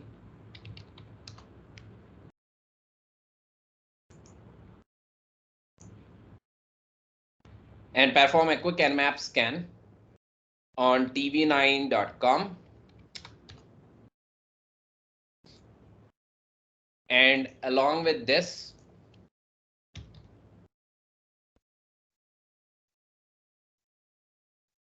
let's do a quick ping on tv9.com. You can see that it is not responding for ping. This is a default behavior, right? For any of the public servers that are there on the internet, they stop responding for ICMP. And this is the same thing that is implemented even in the CPENT lab environment, right? May not be in the actual iLab platform, but there is something called a cyber range or the practice range, right? Which involves huge network with tons of different devices in place with ICMP blocked by default. Not only in that, even in your latest versions of Windows, it can be later versions of Windows 10 or earlier versions of Windows 11, you will observe that they are not going to respond for ping by default, right?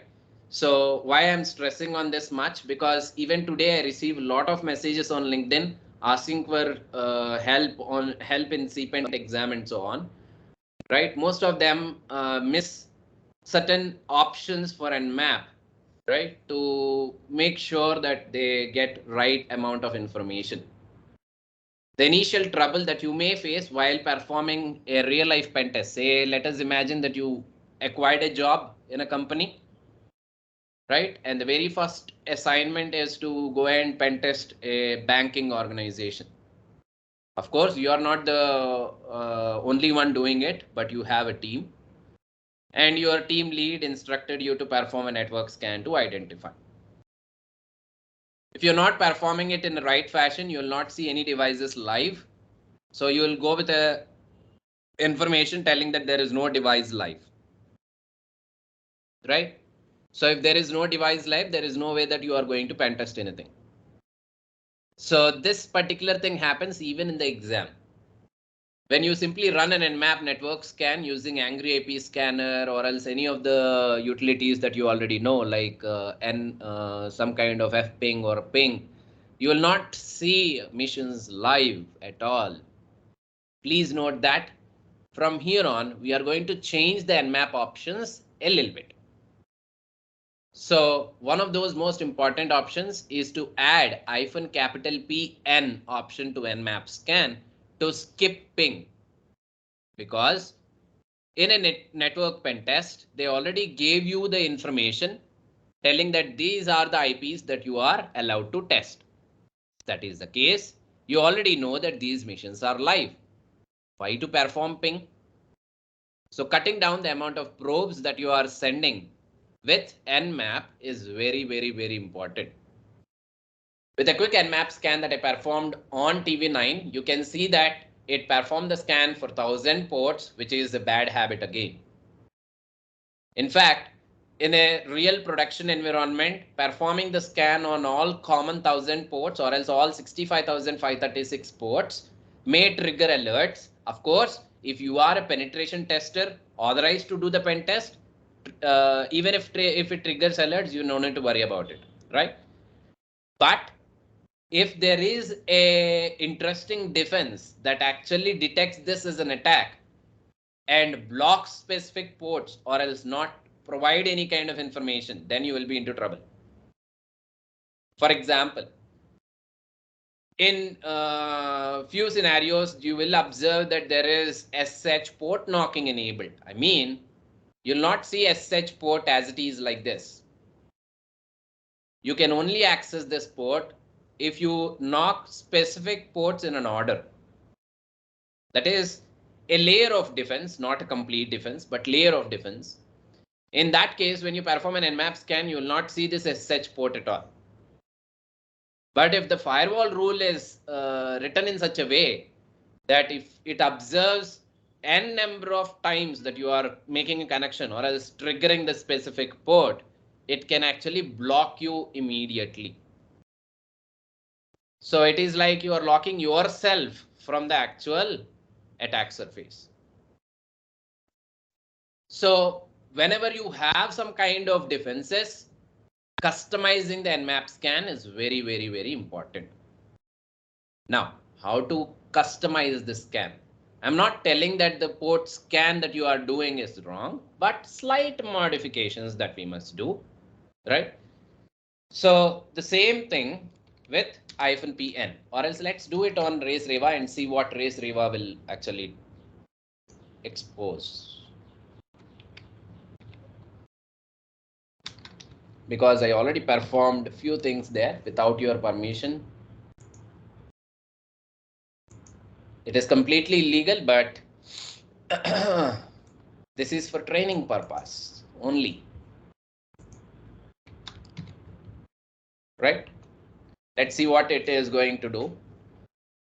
And take it for granted, all these things will be recorded on the logs of the target web server, but they are not going to take it very serious until and unless it is going to damage their server. Right? Very good. I can see a bunch of other ports that are open. What you generally know is port 80 or 443, which is running this specific website. With the Nmap scan, now I know that there is HTTP version of Race Reba. Right?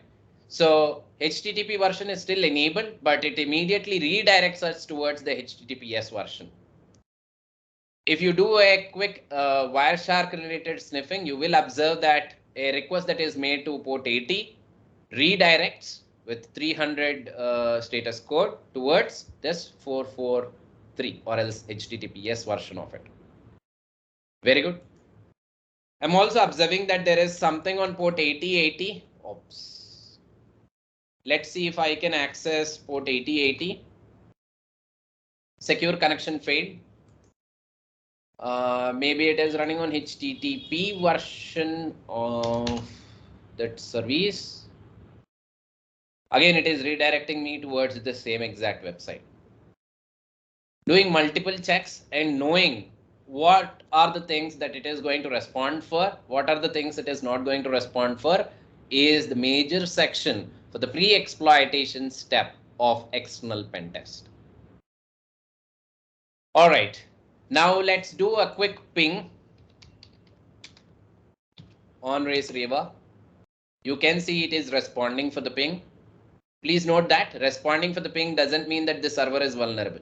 Please remove this point from your mind, saying that HTTP means it is vulnerable. If it is responding for ping, it means it is vulnerable. No. Hello, it is not that simple, right? So there can be a number of reasons on why they enabled this, right? So I'm going to copy this IP address and see if I can access the website through IP address. No. So IP address is not taking me towards the actual website. So if you perform a quick DNS enumeration on this server, you will see that the DNS server doesn't have something called as pointer records present. I think you all got this concept from the previous module, CEH, right? So if the pointer records are not present in the DNS server, then you cannot do this reverse lookup from IP address to domain name. Of course, domain name to IP address is possible, right? And the domain name that you add will be converted into IP address, and your browser is going to request that server on that IP address for getting the details. How about trying to access that port 8080 here? No. Direct IP access not allowed. There is some way in which I can access this service. But for now, as part of pre-exploitation phase, these are all findings that you can make. And apart from that, there is something else. And you remember in the information gathering OSINT step, somewhere we found this Jenkins server, right? I don't know what is the IP address where we found that. I didn't record that. This is the reason why reporting and recording the details is very important. So when I go on 8443, it is actually taking me raising a bad request, means I need to access this using HTTP yes, right? So let's see if I can go on HTTP yes : // again, secure connection failed, right? So if I have an option to add my own self-signed certificate, then I can take advantage of accessing the service. Anyhow, whatever the reason may be, I'm not able to access this service also.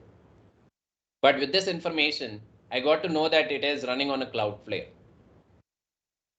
Cloudflare is the party who hosted this particular web service that is running on this port. Even though I'm not able to access this, I can simply Google what is the web service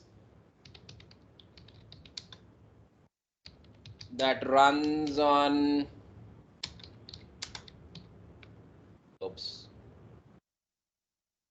this port. I'm not sure whether it is a web service or something else, right? But with this detail, the port this is the default port that Tomcat used to open SSL text service. Okay, there is some version of Tomcat. Do remember, I can simply do a version detection scan. This is what we learned from the previous knowledge, right? So from CEH. So CEH is like core base where we learn all different tools, right, on random basis. But in professional pen test, running a version detection scan can trigger more serious alert and block you, right? Of course, it is not a triggering alert is not an issue for your pen test, but blocking that service after this is something that can stop you from not accessing. Of course, in that case, you are not going to bypass it, but you can write down that note into your report telling that yes, this server is configured good in such a way that it is blocking me from not accessing the service after a wrong attempt, or else after it suspects that there is something wrong from my side, right? So these are all things that you need to understand in professional pen test, right? So don't think about exploiting everything that you see, every possible server that is there in the network. No, no, no, no. It is not our goal. Our goal is to find the actual vulnerabilities and see if we can exploit them or not. That's it. All right then. So apart from this, you can also see a bunch of other details that are displayed. Nmap scan report for race Reva for this IP address is this. But other IP addresses for race Reva are not scanned. So this one is not scanned. IPv6 address is not scanned. So it is telling that this is the IP address where the race Reva is present. Do remember, in ping, I got this IP, but Nmap is telling this IP. It means there are two different name servers, or there are two different servers which are used for load balancing or something else, right? Now we can take advantage of checking the service here. Again, the same. And what if I go on port 8080? Again, the same. All right. So these are all services that are exposed to internet. I mean, exposed when I am performing an Nmap scan, but I'm not able to access them.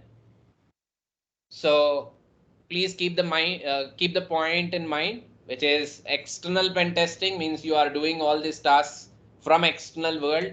You don't have access to any internal device so far, right? So there is no client device that is there in your access, in your control. There is no software or operating system that you know, right? You are only there with the domain name provided, and you are doing the test only with the domain name.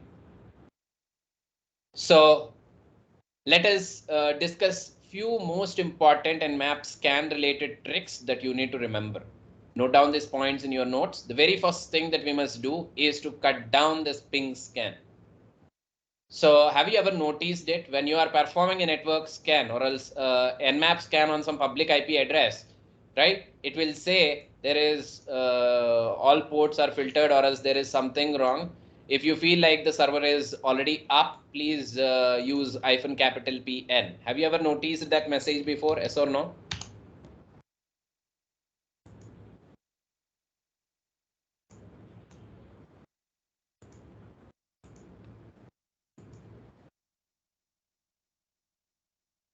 So that is a generic message that you see most of the times, right? So adding PN is very, very, very important, right? So I think it is better we can switch to our own targets. So my dear friends, the targets that I will be using for today and tomorrow's demonstration are these targets. So let me show you. Let me bring my VirtualBox onto the screen. So the very first target is my Metasploitable 2. Obviously, you all are familiar with that. The next one is HSBox, which we actually shared with you on day 1. And HSVBox, this is specially for web-related exploitation. Right? Of course, there are a few other concepts also involved in it. I will talk about that. So HSVBox and HSBox. So let us make a note of all these IP addresses: 192.168.0.175.141, and let me log into Metasploitable 2. The default credentials for logging into Metasploitable 2 are MSF admin as username and MSF admin as password. So checking the IP address, it is 207. And my dear friends, I was talking about the report that I use, right? So this is how I take my base template, right? So let us build this throughout this process of internal, external, and pen testing module or perimeter pen testing module, right? But in our case, we already have a lot of information related to these devices. I mean, the IP address. So let's take this IP as the base. So I can copy paste this thing multiple times and then note down all the details there. But in this case, for sample, I'm going to write report only for one single machine. In your case, you can write it for other devices also. Okay, so I will show you the sample for one machine. Which one you want? You want it for HS box or HSV box? HSV box is very complex. There are so many services, tons of services running. I think this will be simple. Is that okay? So let's go with HS box then. Hello, are you all there? Am I audible? Are you all able to see my screen? Yes, sir. Yes, sir. Yes, very good.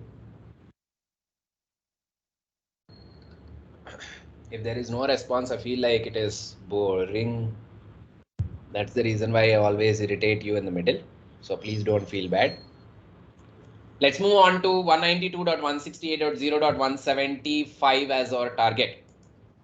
So 192.168.0.175 as our target, right? Instead of doing all the attacks on public servers, I will be demonstrating them on my local devices from here on. So 192.168.0.175. So we will be repeating the same for all the three devices. So it is always good if you can put all these three IP addresses in a file and then use -IL option that is part of Nmap for feeding a text file. So instead of performing the scan on one single IP address, so we will be preparing report for one single IP, but let's do the scan for all three devices. So I'm going to switch to my desktop and create a simple text file. So let's use Nano, right? Or you can use any text editor. So create a text file. So targets.txt. Let me name it targets.txt.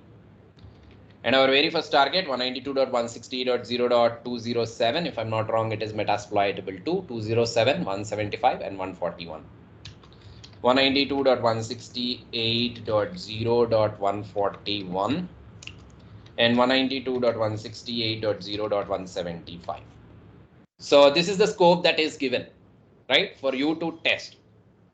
So I'm combining both all three, internal, external, and perimeter. I will give you the differences, which one is possible, which one is the one that we do in external pen test, which one we do in internal pen test. I think you can easily notice the differences, right? So if I don't have access to any of the local devices, there is no possibility. It is not at all an internal pen test, right? If you are doing it from the external server, say for example, all these three servers are located somewhere on the internet, right? So imagine that these three servers are located on the internet for now. In fact, they are on my local device. Even you cannot access it, but you can do some kind of port forwarding using ngrok, and then they allow any of these devices to run over internet, right? Anyhow, let's close this. And if I cat targets.txt, these are the targets. Good. So if I look into the help manual for Nmap, it is very lengthy, a lot of options. In fact, we don't use all the options all the time. I think you all are familiar with all the options that are present here as part of CEH, right, or the previous module. So we will take few components from this and use them as part of our demonstrations. So starting with -I, small I, capital L, and input file, input from list of hosts or targets. So can give a file name, right, with IP addresses. So I'm going to use that option and map with small I, capital L, targets. I'm doing it right from the desktop, so I no need to specify the absolute path. What is the first option that I told you? Skipping the ping, because based on the scope, I already know that these are the 3 missions that I'm going to attack or I'm going to perform pen test on.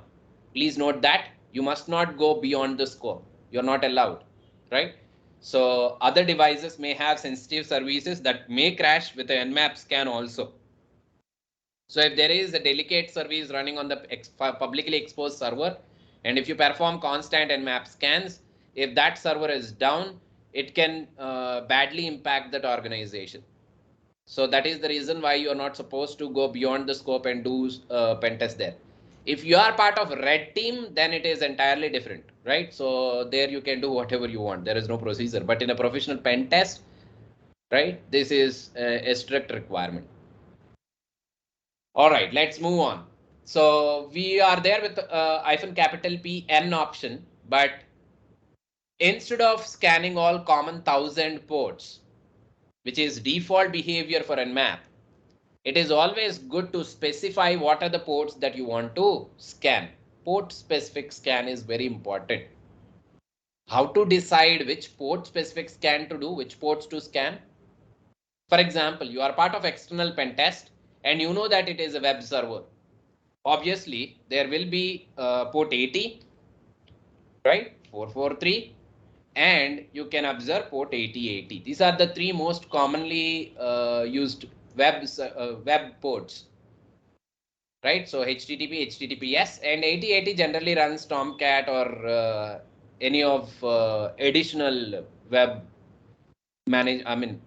some control management software or something else. Of course, there are tons of other web services run on a different port number. For example, 9200, which runs Elasticsearch, right? And the one that we saw before, like Tomcat, it is running on a different port number. That is different story.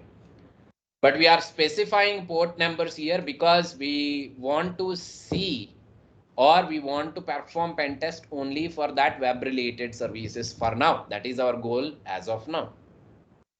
If you are able to see those ports, it's okay, fine. If you are not able to see those ports, there is no other detail that you will get. After specifying the ports, it is also important to select which type of scan that you are going to do. Let's switch to our presentation. And I think you already know all these things about TCP, UDP, right? So most of the times we actually do the TCP based port scan just to identify what are the ports that are available, because TCP is more reliable when compared with UDP.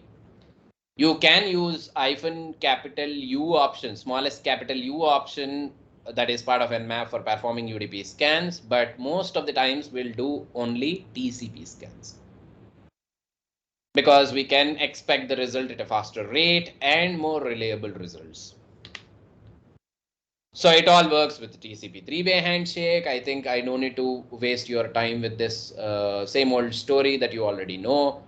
Whenever you make a connection towards the target device, if the port is open, right, it will respond with SYN-ACK. If the port is not open, it is not going to respond with SYN-ACK. Instead, it may respond with reset or simply sit quiet, not responding for any kind of message that you say.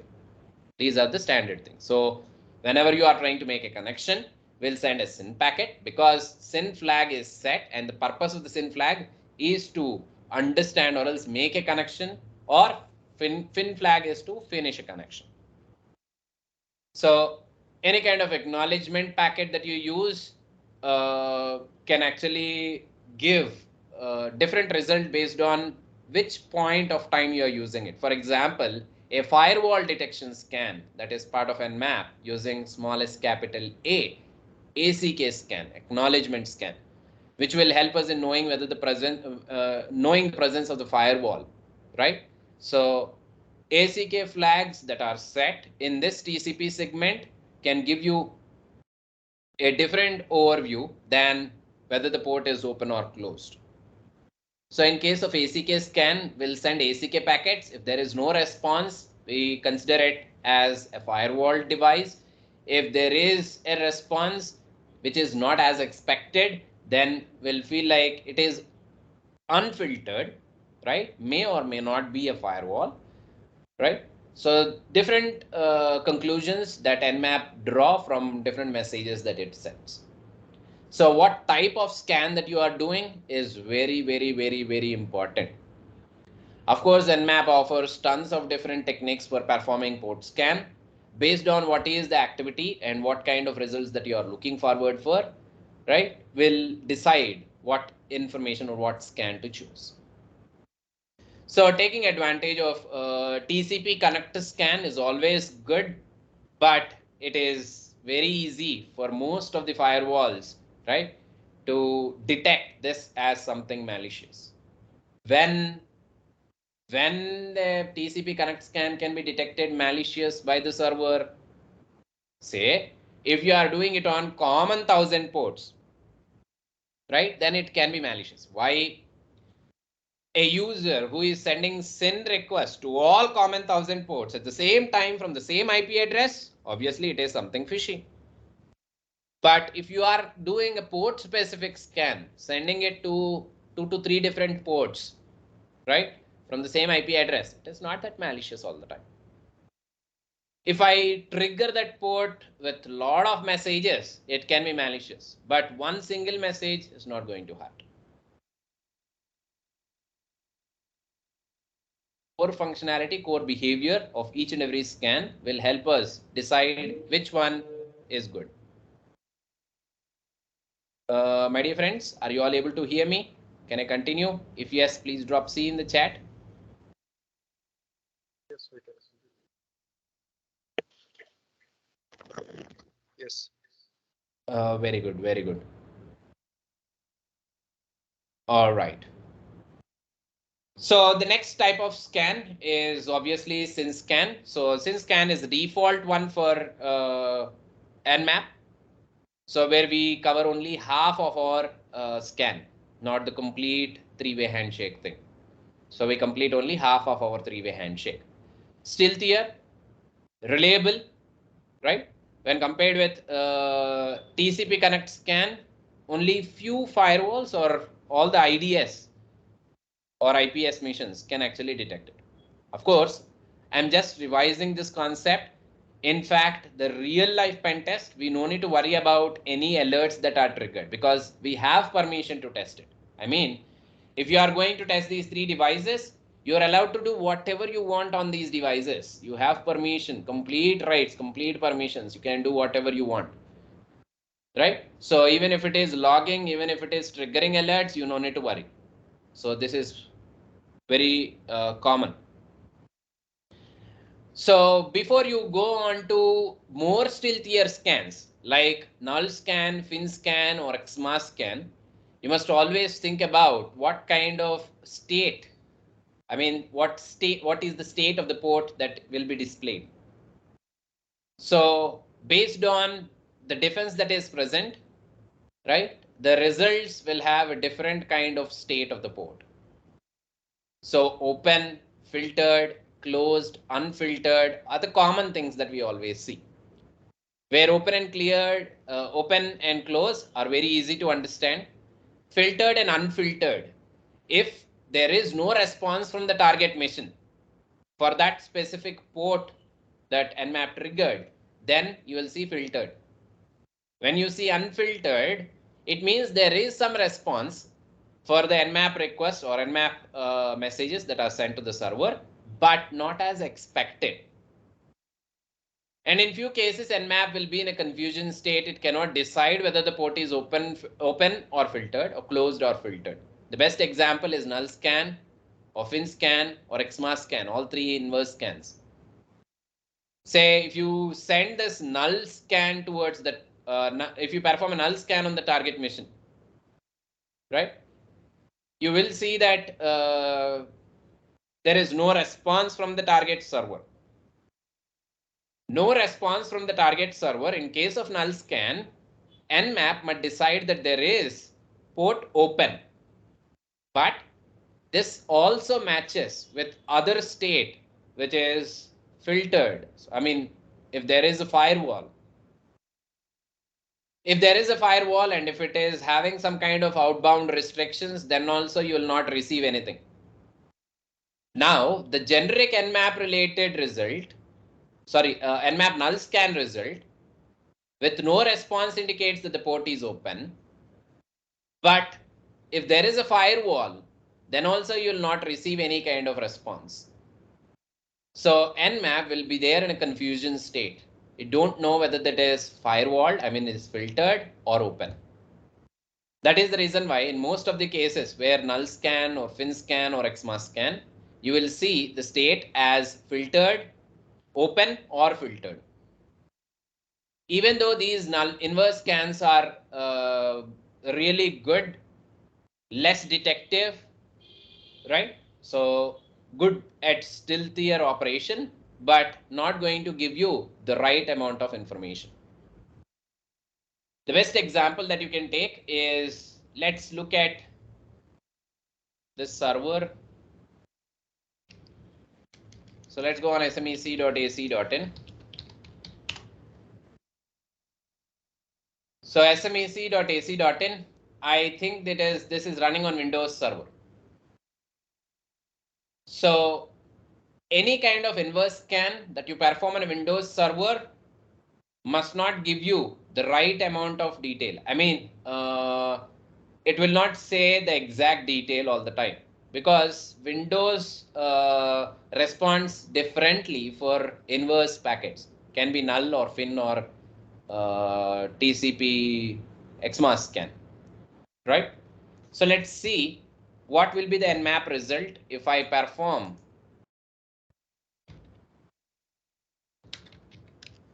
some kind of null scan on smec.ac.in only for the port 443. Obviously, all the inverse scans require root privileges because they go with the socket level operations. Any kind of scan that takes help of sockets for performing this or making a direct connection to the target server need a root privilege. You can see open or filtered because there is no response from the target server, right? But if I try to perform some SYN scan or TCP connect scan, TCP connect scan confirms that the port is open. Here you are seeing open or filtered. Nmap don't know whether this target port is open or filtered. In fact, the port is open, we know that, right? So even by simply looking at this page, HTTP, yes, you can see that this port is open for sure. That is the reason why the website is running. But why null scan is telling that open or filtered? Because there is no response coming from the target. In reality, if it is a Windows server device, it must say that the port is closed. Because if the firewall is configured to the defaults of Windows, Windows host will have this habit of sending reset irrespective of whether you are going with SYN scan, null scan, XMA scan, or fin scan. Any kind of null, fin, or XMA scan related responses, right, are rejected with reset by Windows machines. So let us try doing the same exact scan by changing the option to XMA scan, open or filtered. And you can actually see the result of fin scan is also open or filtered. It means they changed the default configuration of their firewall, the basic firewall, the host-based firewall, or they're actually using some additional layer of security. Maybe they have some network-based firewall that is doing this detection, right? So by simply knowing that there is a Windows operating system on which this server is running will not give you a clear idea telling that there is a firewall running on that server which is detecting this. But there is yet another firewall, if I'm not wrong, a network-based firewall that is doing this detection. Why I'm able to say all these things? Let me boot my own Windows machine to demonstrate this a little bit more detailed. So I have my Windows 7 here. Let's start our Windows 7.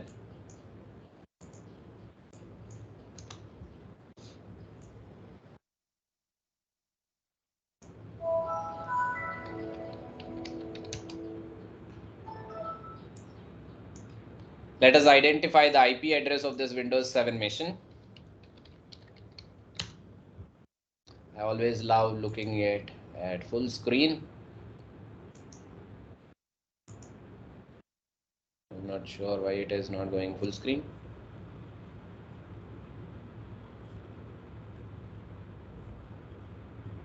Why? Oops. Is there anyone controlling it?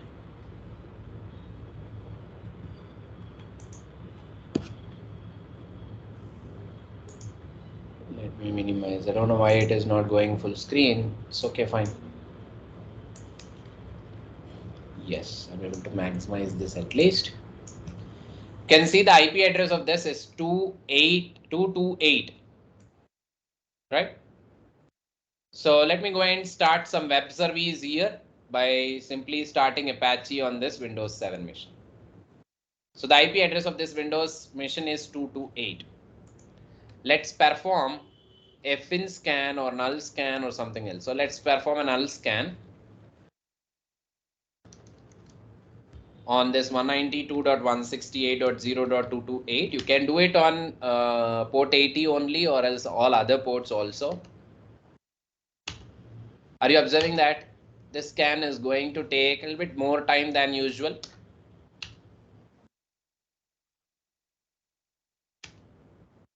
Because there is no proper feedbacking thing all the time. So what is the result here? All 1000 ports that I have scanned are closed. What if I do a TCP connect scan? TCP connect scan reveals all those ports that are open. Hello, including port 80. Are you observing the difference? The null scan and TCP connect scan on a Windows machine, right? So let us repeat this once again with only port 80. TCP connect scan with port 80, telling that the port is open. Null scan on port 80, telling that the port is closed. Right? Very good. If this is the case, which is the right information? Which one to trust? I need to trust TCP connect scan or null scan. Hello? I need to trust TCP connect scan or null scan. Of course, here, very good, TCP connect scan.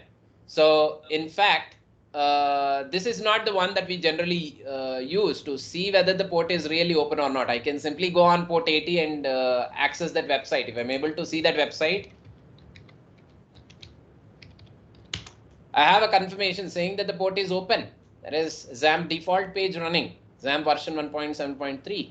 So this is a clear indication that port is open. But why this Nmap null scan is telling that the port is closed? So as mentioned, all the three inverse scans are stealthy and not going to give you reliable results. Let us understand why.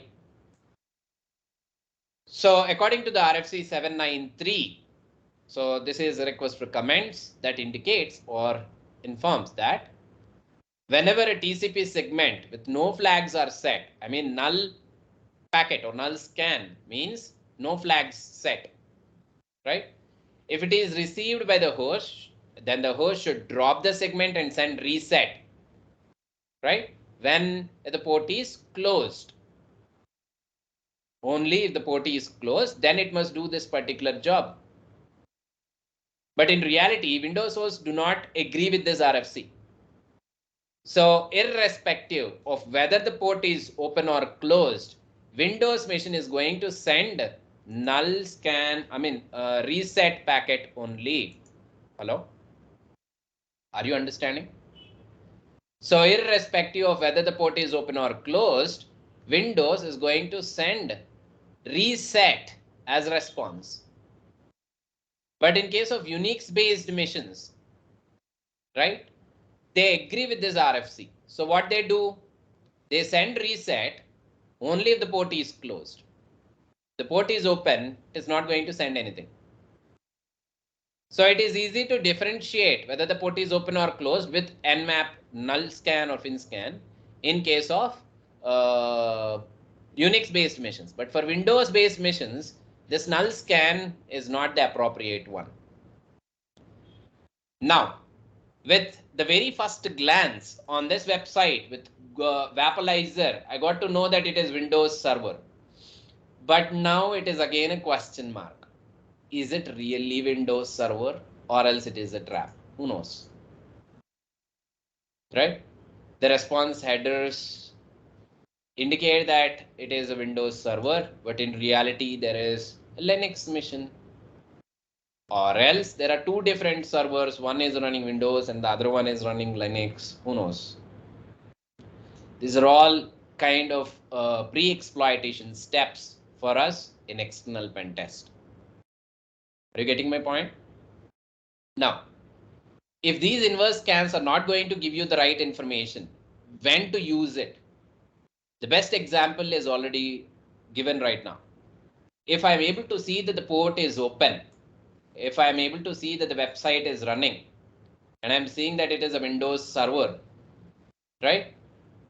And if it is telling that the port is closed, this is a clear indication that this is a Windows machine for sure. Why? Only Windows machines will respond with reset for null scan, even if the port is open. Irrespective of whether the port is open or closed, it is going to send reset for sure. Are you getting my point? Is this thing clear, my dear friends? If yes, please drop P in the chat.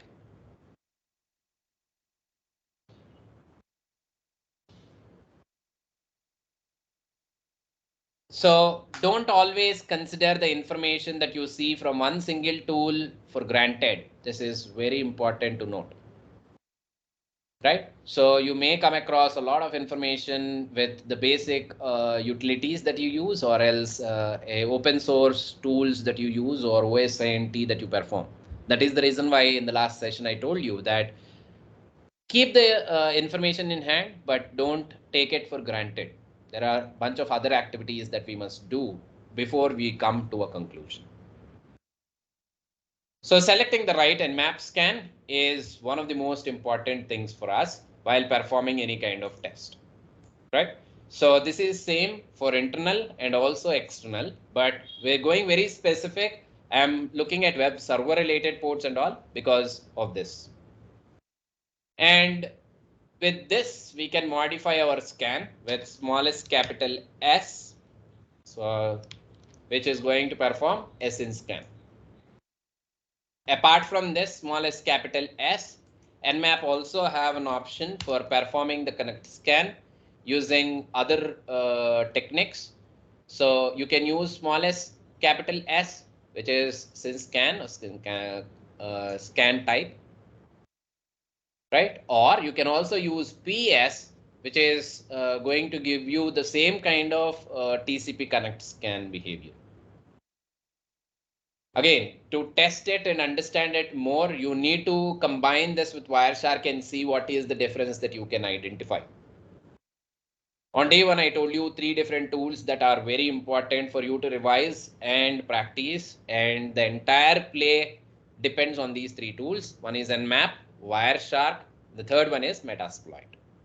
Of course, you can replace this Metasploit with burp if you are going with web application pen testing, but keeping it short, 3 tools, Nmap, Wireshark, Metasploit or burp are very important. So you can use this TCP connect scan with smallest capital S, or you can also go with SYNSCAN with capital P, capital S as an option. Right? Again, to keep your results clean or the actual information on the screen clear, you can go and add tag open. And you can also add one more option, which is reason. The reasons which will tell why Nmap decided that the port is closed or open. Right? So let's run this particular scan and see what is the result. And you can see for 207, which is metasploitable 2, this port is open, port 80 is open, and I'm able to see for HTTP service that is running, but this is not a confirmation because we didn't execute a version detection scan. And the reason why Nmap confirmed that the port is open because it is in ACK. Now moving on to 141, which is HS box. There are two ports that are open, 80 and 8080. So in case of metasploitable 2, there is no 8080.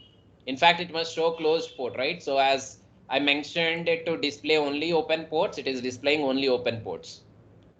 Rest of these ports, these two ports are closed on metasploitable 2. And in case of 175, which is HS box, I think this is HSV box and this is HS box. And in that case, port 80 is open. There can be a bunch of other ports that are open, but our intention is to cut down the amount of time that we spend. Amount of time that it takes to perform the scan and also reduce the amount of probes that you are sending to the target. That is the reason why we use this customized Nmap scan. Please note down this in your running notes. And it's time for our lunch break. Let's break for lunch and we'll see you all after lunch with the continuation part of this, where we'll keep on building up our report along with the scans that we do. And I hope you all are already familiar with Nmap scans, so I'm not going to waste a lot of time on the Nmap scans. I think the quick look at all these types of scans is more than enough to give you an idea about Nmap scans that we are going to perform. With that thing said, my dear friends, is it easy to understand? Before we break, are you all enjoying the process? Is it easy to understand? Are you all able to write down all the points in your running notes? Yes. Very good, very good. All right then. So let's break for 15 minutes and we'll see you all after break. फिर मिलेंगे break के बाद.